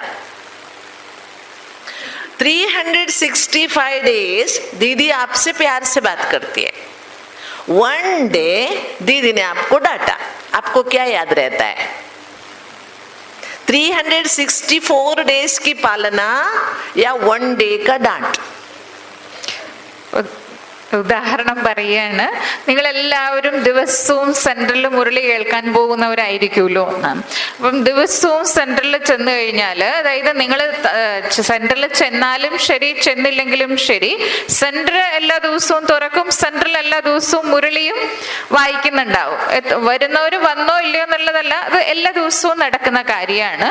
അപ്പൊ പറയാണ്, എല്ലാ ദിവസവും വരും, നിങ്ങൾ മുരളിയൊക്കെ കേൾപ്പിച്ച് സ്നേഹത്തോടെ അതായത് കാര്യങ്ങൾ വിശേഷമൊക്കെ ചോദിക്കും, കഴിക്കും, വ്യാഴാഴ്ച ദിവസം പ്രസാദം ടോളിയൊക്കെ കഴിക്കും. ഇനി ഏതെങ്കിലും ഒരു ദിവസം വന്നില്ല, വ്യാഴാഴ്ച വന്നില്ല എങ്കിൽ ചിലപ്പോൾ എടുത്തു വെക്കാൻ പറ്റുന്ന പ്രസാദമാണെങ്കിൽ എടുത്തു വെച്ചിട്ട് ചിലപ്പോൾ കഴിപ്പിക്കുകയും ചെയ്യുമായിരിക്കും. അപ്പോൾ ഒരു ദിവസം വിചാരിക്കുക, നിങ്ങൾ വന്നപ്പോൾ കസേരയിൽ മുരളി ക്ലാസ്സിലിരിക്കാൻ നേരം കസേര ഒന്ന് വലിച്ചപ്പോൾ നല്ല ശബ്ദത്തിൽ കസേര വലിച്ചു ഇരിക്കാൻ നേരം നല്ല ശബ്ദം ഉണ്ടായി. അപ്പൊ മുരളി കേൾപ്പിച്ചുകൊണ്ടിരുന്ന ആ സഹോദരി ദീദി ആരായിരുന്നാലും അവർ ആ ഒച്ചയെടുത്ത് കസേര വലിച്ചതിന് വഴക്ക് പറഞ്ഞു എന്ന് വിചാരിക്കുക. എന്തെങ്കിലുമൊക്കെ അത് ചെയ്തത് ശരിയാണോ എന്തെങ്കിലും വഴക്ക് പറഞ്ഞിട്ടുണ്ടെങ്കിൽ അപ്പൊ ദീദി ചോദിക്കുകയാണ്, 365 ദിവസത്തില് 364 ദിവസവും അവര് നിങ്ങളോട് സ്നേഹത്തോടെ സംസാരിച്ച് പ്രസാദമൊക്കെ തന്ന് നല്ലോണമൊക്കെ ആയിരിക്കും. ആ ഒരു ദിവസം വഴക്ക് പറഞ്ഞു കഴിയുമ്പോൾ നിങ്ങളുടെ മനസ്സിൽ പിന്നെ മുഴുവൻ ദിവസവും ഏതാ ഉണ്ടാകുക? 364 ദിവസത്തെ കാര്യമോ ഈ ഒരു ദിവസത്തെ കാര്യമാണോ ഉണ്ടായിരിക്കുക എന്ന്? झूठ बोलते हैं. जिसने हाथ उठाया 1 दिन का याद रहता है, वो झूठ बोलते हैं. नहीं याद रहता है वो. मतलब 364 डेज का भूल जाते हैं, 1 दिन का याद रखते हैं. ये सच है ना? यही बोल रहे हैं ना? वाह, क्या बात है. देखिए, देखना क्या चाहिए, है ना? दीदी भी तो इंसान है, उनकी भी मूड स्विंग्स हो सकते हैं, लेकिन हम नहीं, क्योंकि हमारा दृष्टिकोण, मैं कि दीदी बड़ी आप छोटे ये नहीं बता रही हूँ, मैं ये बता रही हूँ हमारा जो फोकस है हम वीकनेस पर करते हैं, दूसरों की वीकनेस पर, खुद की वीकनेस पर नहीं करते, खुद की स्थिति पर नहीं करते, सामाजिक परिस्थिति में दूसरों के व्यवहार से जिसके कारण से हमारी स्थिति बिगड़ती है. तो आज से क्या करना चाहिए? स्वस्थिति के ऊपर अटेंशन देना चाहिए. सामने वाला कैसे भी बिहेव करे, लेकिन मुझे कैसे रहना है. ദീദി പറയാണ്, എപ്പോഴും നമ്മൾ നമ്മുടെ സ്വസ്ഥിതിയുടെ മേല് ശ്രദ്ധ വയ്ക്കുക. മുമ്പിലുള്ളവര്, അതായത് മുമ്പിലുള്ളവരിനി എങ്ങനെ ആയിക്കോട്ടെ, ആരുമായിക്കോട്ടെ, അതിനനുസരിച്ച് നമ്മുടെ സ്ഥിതി മാറാൻ പാടില്ല. അപ്പൊ പറയാണ്, അതായത് ദേഷ്യപ്പെട്ട് കഴിയുമ്പോൾ ആരാണോ ദേഷ്യപ്പെട്ടത് അവരും സാധാരണ ഒരു മനുഷ്യനാണ്. ചിലപ്പോൾ ചില സമയത്ത് അങ്ങനെ വന്നിട്ടുണ്ടാവും. പക്ഷേ ഈ 364 ദിവസത്തെ മറന്നിട്ട് ആ ഒരു ദിവസത്തത് മാത്രം ഓർക്കും. അപ്പൊ പറയാണ് അത് ശരിയല്ല, അതിനനുസരിച്ച് പിന്നെ സ്ഥിതി മാറിക്കൊണ്ടിരിക്കും. അപ്പം ഇന്ന് ചെയ്യുന്ന എന്താന്ന് വെച്ച് കഴിഞ്ഞാൽ, തന്റെ സ്ഥിതി നോക്കുന്നതിലും കൂടുതൽ അവര് എന്തുകൊണ്ടാണ് അങ്ങനെ പറഞ്ഞത്, അവരങ്ങനെ പറയാൻ പാടില്ലായിരുന്നല്ലോ, മറ്റുള്ളവരുടെ സ്ഥിതിയെ കുറിച്ചാണ് കൂടുതൽ ശ്രദ്ധിക്കുന്നത്. അപ്പൊ അത് ശ്രദ്ധിക്കാതെ ഇനി അവരങ്ങനെ പറഞ്ഞാൽ തന്നെ എന്റെ സ്ഥിതി അത് കേൾക്കുമ്പോഴോ അല്ലെങ്കിൽ അത് പറയുമ്പോഴോ ഒക്കെ എന്റെ സ്ഥിതി, അതായത് സ്വസ്ഥിതി എങ്ങനെയായിരുന്നു എന്നുള്ളതിനെ കുറിച്ച്, അല്ലെങ്കിൽ അവരങ്ങനെ പറയുമ്പോഴും എന്റെ സ്ഥിതി എങ്ങനെയായിരിക്കണം അതിനെക്കുറിച്ച് വേണം ശ്രദ്ധിക്കാൻ. कैसे करेंगे? आज से स्वस्थिति के ऊपर अटेंशन. अभी 1 घंटे से हम सुन रहे हैं, थोड़ा सा सभी को चिकन सिंड्रोम आ रहा है. जानते हो चिकन सिंड्रोम क्या होता है? थोड़ा सा आ रहा है सभी को, थोड़ा फ्रेश हो जाते हो जाएंगे. मैं आपको आपके साथ एक थोड़ा सा एक डेमोन्स्ट्रेशन करेंगे. ये है हेलो, ये क्या है? പറയുന്ന പോലെ ചെയ്യാൻ കൈ ഇങ്ങനെ കാണിച്ചു, ഉറക്കം വരുന്നുണ്ട് ചിലർക്കൊക്കെ. सलाम, हेलो, नमस्ते. ठीक है, अब मेरे साथ करो सभी. എല്ലാവരും ദീദി ചെയ്യുന്നതിനൊപ്പം ചെയ്യാൻ. हाँ, सभी को करना है, जैसे मैं बोलूंगी वैसे करना है. बोलो. എന്താണോ പറയുന്നത്, അതായത് നമസ്കാരം, ഹലോ, എന്താണോ പറയുന്നത് അതനുസരിച്ച് വേണം ചെയ്യേണ്ടത്. नमस्ते कैसे करना है? हेलो, ഹലോ, സലാം, നമസ്തേ. करे भी. हेलो, ഹലോ, सलाम, नमस्ते. हेलो, सलाम, नमस्ते. हेलो, सलाम, नमस्ते. हेलो, सलाम, नमस्ते. हेलो, कैसे करना था? हेलो. बहुतों ने ऐसे क्यों किया? क्या हुआ? आपने मुझे देखा, मैंने हेलो ऐसे किया, तो आपने भी क्या किया? ऐसे ही होता है ना? होता है कि नहीं होता है? इसलिए बाबा हमें लिजनिंग कैपेसिटी बढ़ाते हैं. स्वस्थिति को बनाने के लिए बाबा हमें क्या बनाते हैं? मुरली सुनना. रोज क्या करना है? सुनना है.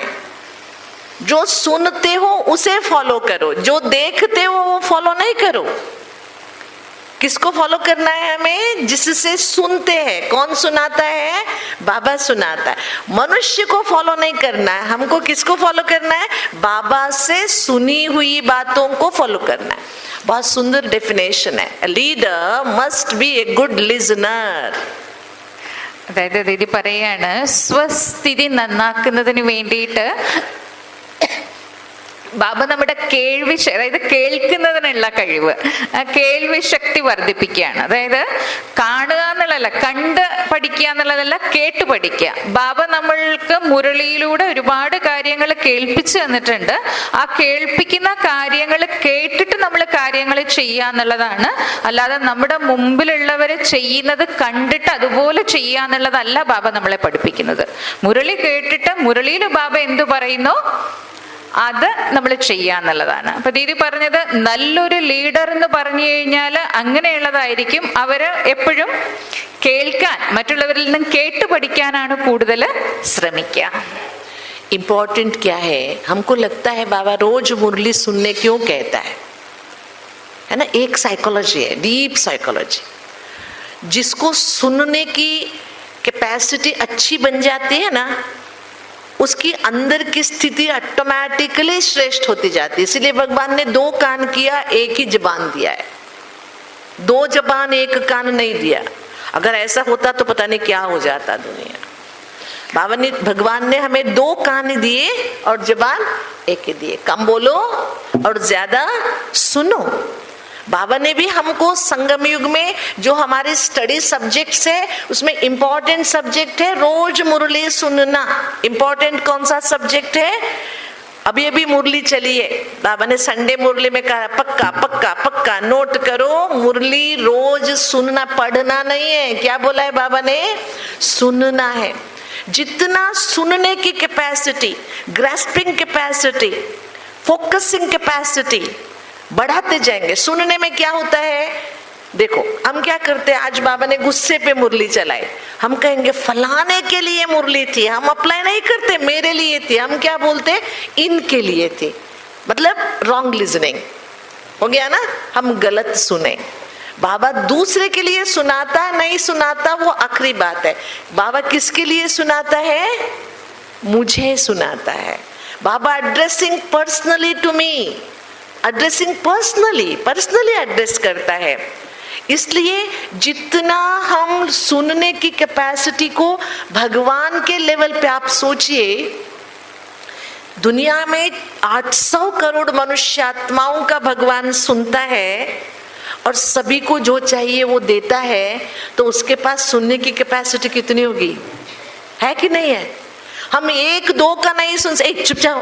अगर 2 बोलने लगे तो हम 1 को चुप कराते हैं. हम 2 नहीं सुन सकते एक साथ में. मनुष्य की सुनने की कैपेसिटी कितनी डाउन हो गई है. भगवान के सुनने की कैपेसिटी इतनी ऊंची है, एक ही समय पर 800 करोड़ लोगों का वो सुनता है और सभी का ग्रांट करता है. उसके जैसा बनने के लिए एक कदम तो हम आगे बढ़ाए. इसके लिए बाबा रोज हमें क्या करता है? मुरली सुनाता है. हमें मुरली सुननी चाहिए. അപ്പൊ പറയാണ്, അതായത് നമ്മുടെ എത്രമാത്രം നമ്മൾ കാര്യങ്ങൾ കേൾക്കുന്നോ അത്രമാത്രം നമ്മുടെ ഉള്ളില് സ്ഥിതി, നമ്മുടെ ശക്തി വർദ്ധിക്കും, സ്ഥിതി നന്നാവും. അപ്പൊ പറയാണ്, ഈശ്വരൻ 2 ചെവിയും 1 വായുവാണ് തന്നിരിക്കുന്നത്. അതായത് കൂടുതൽ കാര്യങ്ങൾ കേൾക്കുക, കുറച്ചു മാത്രം പറയുക.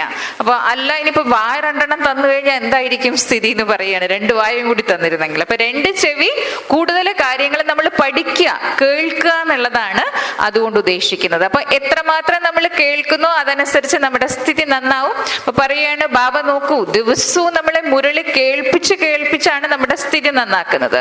അപ്പൊ മുരളി കേൾക്കുമ്പോൾ, മുരളി ഇപ്പോ ബാബ ഡെയിലി മുരളി കേൾപ്പിക്കാറുണ്ട്. അപ്പൊ അതിൽ ബാബ ഒരു ദിവസം പറയാണ്, ഇപ്പം ക്രോധം, ദേഷ്യം പാടില്ല എന്ന് ബാബ മുരളി കേൾപ്പിക്കുമ്പോൾ ചിലര് കേട്ടിട്ട് പറയുന്നു, ഇന്നേ ബാബ അവർക്ക് വേണ്ടിയാണ് ഈ മുരളി പറഞ്ഞത്.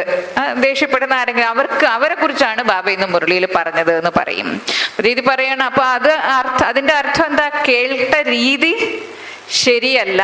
ബാബ എന്നോടാണ് കേൾപ്പിക്കുന്നത്, എന്നെയാണ് പറഞ്ഞത്, എനിക്ക് വേണ്ടിയിട്ടാണെന്നുള്ള ആ ഭാവത്തിൽ വേണം നമ്മൾ മുരളി കേൾക്കേണ്ടത് എന്ന് പറയാണ്. അപ്പൊ എത്ര കൂടുതൽ നമ്മൾ കാര്യങ്ങൾ കേൾക്കുന്നോ അത്രമാത്രം അതിനനുസരിച്ചാണ് നമ്മുടെ സ്ഥിതി നന്നാവുക. എന്നിട്ട് ദീദി പറയാണ് നോക്കാൻ, അതായത് നമ്മളുടെ അടുത്ത് ഒരാൾ സംസാരിക്കുമ്പോൾ അടുത്ത ആളും കൂടി സംസാരിച്ചാൽ നമ്മൾ എന്ത് പറയും? നമ്മൾ മിണ്ടാണ്ടിരിക്കാൻ പറയും.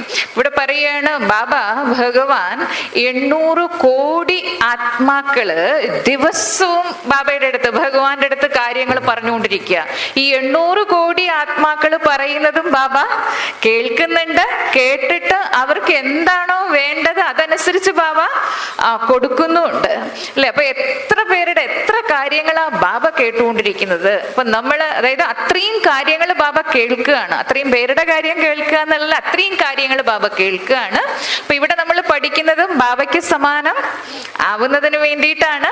അപ്പൊ അതിന്റെ ആദ്യത്തെ ചുവടെങ്കിലും ശരിയായിട്ട് ആദ്യത്തെ ചുവടെങ്കിലും നമ്മൾ വെക്കണ്ടേ എന്ന് ചോദിക്കാണ്. इसका मतलब हुआ स्वस्थिति का आधार मुरली है. क्या है स्वस्थिति का आधार? मुरली होना चाहिए. किसी व्यक्ति की बात, किसी व्यक्ति का व्यवहार, किसी परिस्थिति का नहीं.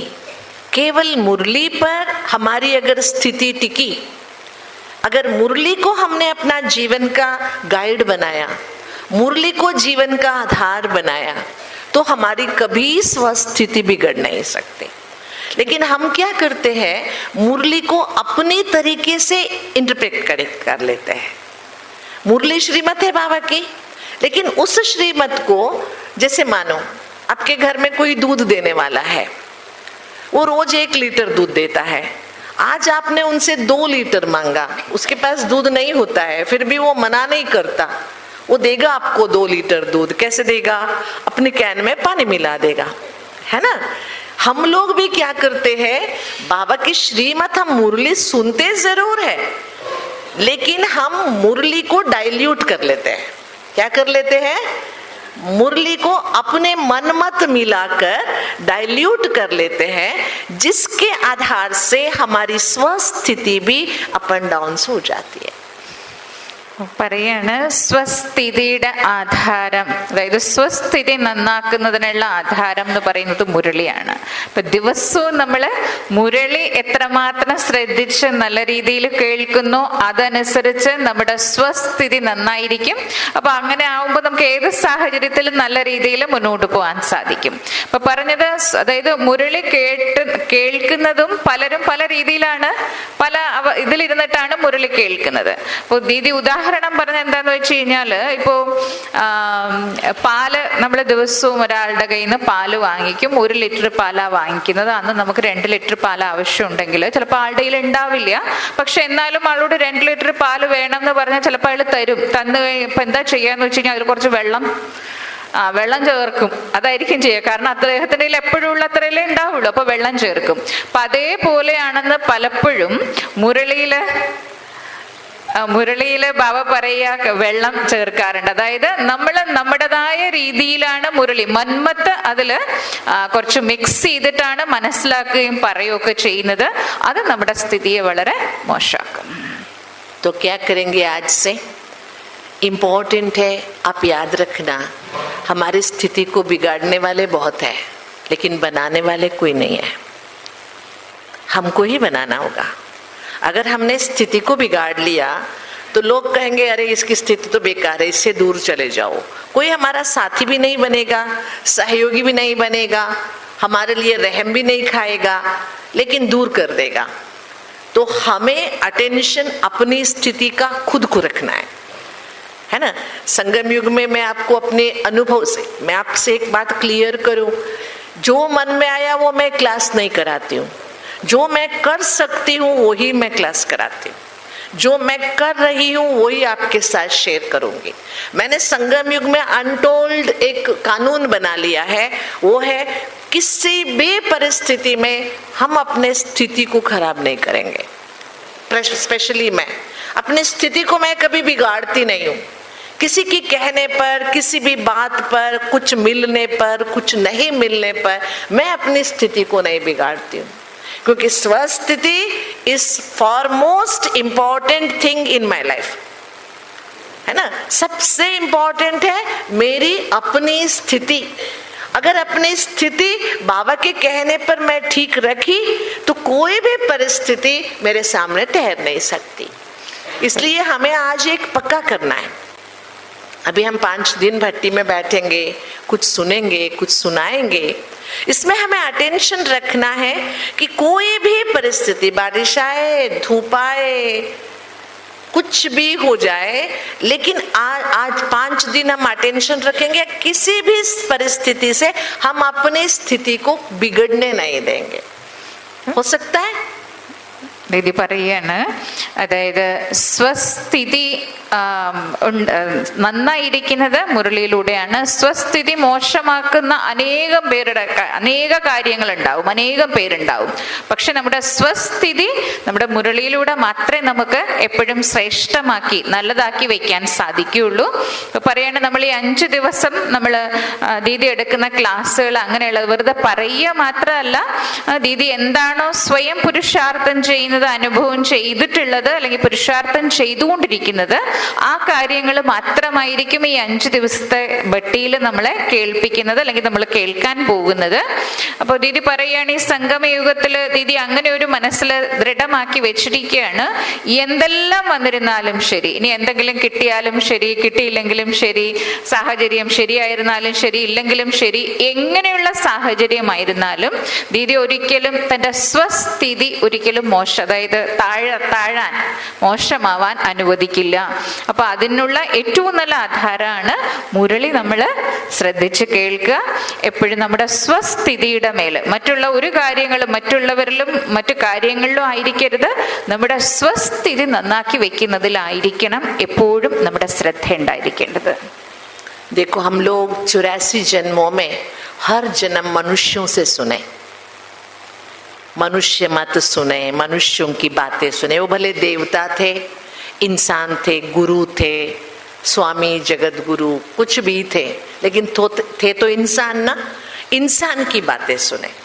संगम युग में ही हमें भगवान की बातें सुनने का मौका मिलता है, फिर कभी मिलेगा नहीं। सतयुग में अगर आप चाहे तो भगवान को बुलाओ, में हम आराम से बैठे हैं, बहुत अच्छी प्रकृति है, हेलीकॉप्टर है, सब कुछ है, बाबा इधर आ जाओ, मुरली सुनाओ, आएगा बाबा? नहीं आएगा।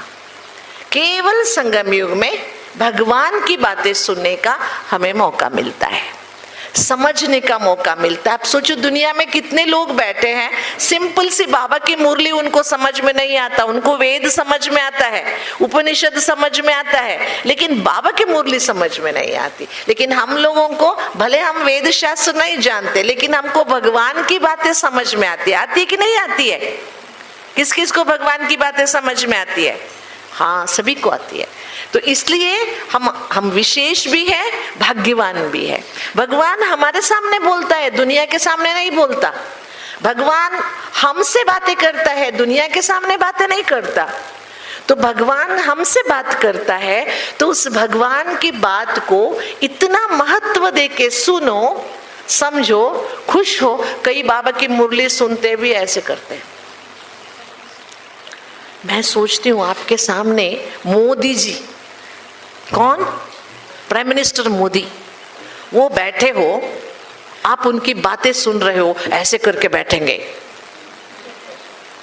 झुटका नहीं खाएंगे, क्योंकि हम जानते हैं इस प्राइम मिनिस्टर ऑफ इंडिया। लेकिन हमारे सामने कौन बोल रहा है? हमारे सामने कौन बोल रहा है? Almighty authority, world God father, भगवान, जिसको देखना संभव नहीं समझती है दुनिया, वो हमसे बातें कर रहा है। How wonderful. ഇത് പറയാണ്, അതായത് നമ്മൾ 83 ജന്മത്തിലും ദേവാത്മാക്കളുടെ, മനുഷ്യാത്മാക്കളുടെ, ഗുരുക്കന്മാരുടെ, വലിയ വലിയ ആൾക്കാരുടെ ഒക്കെ ശബ്ദങ്ങൾ, അതായത് അവരുടെ പ്രഭാഷണങ്ങളും കാര്യങ്ങളും ഒക്കെ കേട്ടുവരികയാണ് ഈ 83 ജന്മത്തിലും. ഈ സംഗമയുഗത്തില് ഈ ഒരു ജന്മത്തില് മാത്രമേ നമുക്ക് ഭഗവാന്റെ ശബ്ദങ്ങള്, ഭഗവാന്റെ മഹാവാക്യങ്ങൾ കേൾക്കാനുള്ള അവസരം ഈ സമയത്ത് മാത്രമേ ലഭിക്കുകയുള്ളൂ. അപ്പൊ നോക്കാൻ ബാക്കിയുള്ളവർ മറ്റുള്ളവർക്ക്, അതായത് പുറമേയുള്ള ഓരോരുത്തരും നോക്കുകയാണെങ്കിൽ വേദവും ഉപനിഷത്തും ഒക്കെ വായിച്ച് അവർക്ക് മനസ്സിലാവുന്നുണ്ട്. പക്ഷെ ഭഗവാന്റെ മഹാവാക്യങ്ങൾ മാത്രം അവർക്ക് കേട്ടാലൊന്നും മനസ്സിലാവുന്നില്ല. അപ്പൊ നമുക്ക് നോക്കാൻ, നമുക്ക് അതൊന്നും മനസ്സിലായില്ലെങ്കിൽ ശരി, നമുക്ക് ബാബയുടെ മഹാവാക്യങ്ങൾ, ഭഗവാന്റെ മഹാവാക്യങ്ങൾ നമുക്ക് വളരെ എളുപ്പത്തിൽ മനസ്സിലാവുന്നുണ്ട്. അപ്പൊ നോക്കാൻ നമ്മൾ എത്ര ഭാഗ്യശാലികള്, എത്ര ശ്രേഷ്ഠമായിട്ടുള്ളവരാണ്. കാരണം ഭഗവാന്റെ ശബ്ദങ്ങൾ നമുക്ക് മനസ്സിലാക്കാൻ സാധിക്കുന്നുണ്ട്. അപ്പൊ സ്വയം ഭഗവാൻ നമുക്ക് ദിവസവും കാര്യങ്ങൾ കേൾപ്പിച്ചു തന്നുകൊണ്ടിരിക്കുകയാണ്. അപ്പൊ നമ്മൾ അത്രയും അതായത് ഭഗവാൻ എനിക്ക് വേണ്ടി, നമ്മളോടല്ല എന്നോട് കേൾപ്പിച്ചു തന്നുകൊണ്ടിരിക്കുകയാണെന്നുള്ള ആ ശ്രദ്ധയിൽ അത്രയും ഒരു സന്തോഷത്തോടെ ഇരുന്നാണോ നമ്മൾ കേൾക്കുന്നത്. അപ്പൊ ദീദി പറയാ, ചില സമയത്ത് മുരളി കേൾക്കുന്ന ചില ആൾക്കാരെ കണ്ടു കഴിഞ്ഞാൽ എന്താ തോന്നുക, കഷ്ടം തോന്നുന്നു. കാരണം ഉറക്കം തൂങ്ങി കഴുത്തും അല്ലെ താഴത്തേക്ക് അങ്ങനെ ഇരുന്ന മുരളി കേൾക്കുക. അപ്പൊ ദീദിക്ക് തോന്നാറുണ്ടെന്ന്, നോക്കിയ ഭഗവാൻ ഇത്രയും നല്ല കാര്യങ്ങൾ കേൾക്കുമ്പോ ഇങ്ങനെ ഇരിക്കുന്നത്. ഉദാഹരണം പറയാണ്. അതായത് നിങ്ങൾ വിചാരിക്കാൻ, നിങ്ങളുടെ മുമ്പില് നമ്മുടെ ഇന്ത്യൻ പ്രധാനമന്ത്രി മോദിജി ഇരുന്ന് എന്തെങ്കിലും കാര്യങ്ങൾ പറയുകയാണെങ്കിൽ നിങ്ങൾ എങ്ങനെ ഇരുന്നായിരിക്കും അത് കേൾക്കുക എന്ന്? എത്ര ശ്രദ്ധയോടെ നല്ല കണ്ണൊക്കെ മിഴിച്ചിരുന്നായിരിക്കും അത് കേൾക്കുന്നുണ്ടാവുക. അപ്പൊ ഇവിടെ സ്വയം ഭഗവാൻ, അതായത് ഒന്ന് കാണാൻ വേണ്ടിയിട്ട്, ഒരു ശബ്ദം കേൾക്കാൻ വേണ്ടിയിട്ട് ലോകത്തിലുള്ളവർ അത്രയും എന്താ പറയുക, പ്രയാസപ്പെട്ടുകൊണ്ടിരിക്കുകയാണ്, കഷ്ടപ്പെട്ടുകൊണ്ടിരിക്കുകയാണ്. ആ ഭഗവാൻ നമ്മളെ ദിവസവും വന്ന് കേൾപ്പിക്കുകയാണ്. അപ്പൊ ആ ഭഗവാന്റെ മഹാവാക്യങ്ങൾ, മുരളി എത്ര അതായത് ഉഷാറായിട്ട്, അലേർട്ടായിട്ട് നല്ല രീതിയിൽ ഇരുന്ന് വേണം അത് കേൾക്കേണ്ടത്. तो ऐसे जब भी बाबा से मिलते हैं, मुरली सुनते हैं, भगवान के सामने बैठते हैं, लास्ट में मैं आपको सुनाना चाहूँगी बड़ी दादी प्रकाशमणि, नाम सुने हैं ना? कौन कौन मिले हैं दादी प्रकाशमणि से? बहुत अच्छा। दादी अपना अनुभव सुनाती थी। जब वो योग करती थी ना, झुटका आता था, छोटे छोटे बच्चे थे, झुटका आता था। वो क्या करती थी पता है? नारियल का तेल लगा के बैठती थी आंखों में। नारियल का तेल आंखों में लगाओ तो आंखें जलते, तब नींद नहीं आता।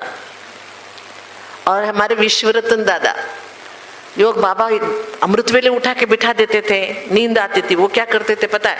ये बाल है ना, इसको ऊपर बांध देते थे, झुटकाया तो वो खींचता था।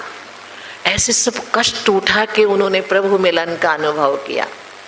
न गीत था, न ज्ञान की गहराई थी, फिर भी उन्होंने उस आनंद का अनुभव किया। हमको तो आजकल बहुत सहयोग है, इसलिए हमको भी क्या करना है? हमारी दादी हृदय पुष्पा कहती थी, अगर राजयोग को सहज बनाना है तो थोड़ा पहले हठ योग करना पड़ेगा। क्या बोलती थी? हठ मना बैठना ही है, आंखें खोल के बैठना ही है, मुरली सुनना ही है। ये थोड़ा सा हम हठ करेंगे, तभी हम राजयोग को सहज रीति से अनुभव कर सकेंगे। പറയാണ്, അതായത് തുടക്കത്തിൽ ആദ്യ സമയത്ത് മുരളി കേൾക്കുന്ന കാര്യം പറയാണ്. ബിഡിദാദിയുടെ, പ്രകാശ്മണി ദാദിയുടെ. ഇത് ചോദിച്ചത് ബിഡിദാദിയെ കണ്ടിട്ടുള്ള കുറച്ചു പേരെങ്കിലും ഉണ്ടായിരിക്കും. അപ്പൊ ദാദിയൊക്കെ മുരളി കേൾപ്പിക്കാനിരിക്കുമ്പോൾ ചെറിയ ചെറിയ കുട്ടികളായിരുന്നു ഇവരൊക്കെ. ആ സമയത്ത് പറയുമായിരുന്നു, കണ്ണിൽ എണ്ണ വെളിച്ചെണ്ണ തേച്ചിട്ട് ഇരിക്കാൻ. അപ്പൊ കണ്ണ് നീറുമ്പോ എന്ത് പറ്റും? ഉറക്കം വരില്ല. അപ്പൊ വിശ്വരത്തൻ ദാദ പറയുമായിരുന്നു, അവരങ്ങനെ ചെയ്തിരുന്നു എന്ന്. കുറച്ച് മുടിയെടുത്ത് മുകളിൽ എവിടെയെങ്കിലും കെട്ടി ഇത് ചെയ്യുമായിരുന്നു. അപ്പം ഉറക്കം തൂങ്ങി കഴുത്ത് താഴേക്ക് ആയിക്കഴിഞ്ഞാൽ എന്ത് പറ്റും? ഇത് വലിയും, അപ്പൊ ഉറക്കം വരില്ല. അപ്പൊ മുരളിയിൽ അത്രയും അറ്റൻഷൻ, അതായത് ശ്രദ്ധ വെച്ചിട്ട് മുരളി അവര് കേട്ടിരുന്നു. അപ്പൊ അതേപോലെ നമുക്കും മുരളിയിൽ അത്രയും അറ്റൻഷനോട് കൂടി നമുക്ക് മുരളി കേൾക്കാൻ കേൾക്കണം.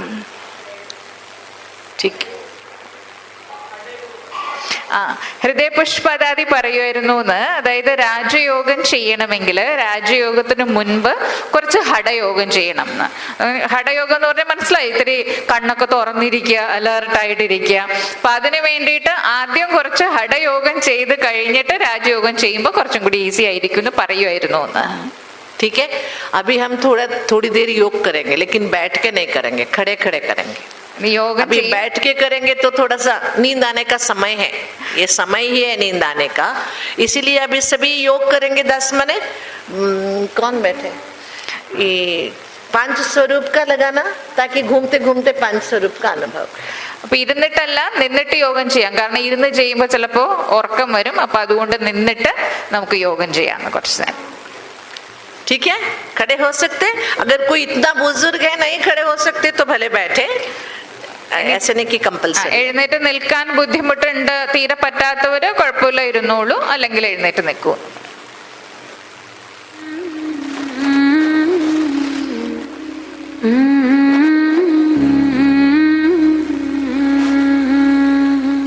ये 5 रूप है मुझको प्यारे,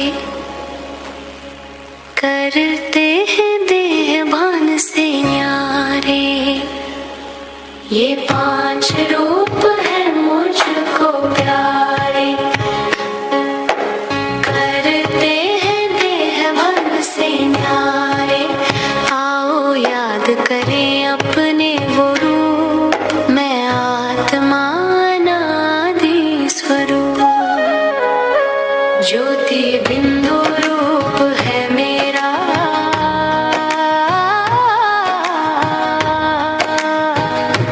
मैं आत्मा बेदाग साहिरा। ज्योति बिंदु रूप है मेरा, मैं आत्मा बेदाग साहिरा। 7 गुणों से जो भरपूर परम धाम का मैं हूँ नूर, परम धाम का मैं हूँ नूर। सतयुग का दृश्य है न्यारा, मैं देवता फूलों सा प्यारा। सतयुग का दृश्य है न्यारा, मैं देवता फूलों सा प्यारा। राजा बनकर राज करूं, देवों के संग मैं रास करूं, देवों के संग मैं रास करूं। पूज रूप है कितना प्यारा, भक्तों का मैं बना सहारा।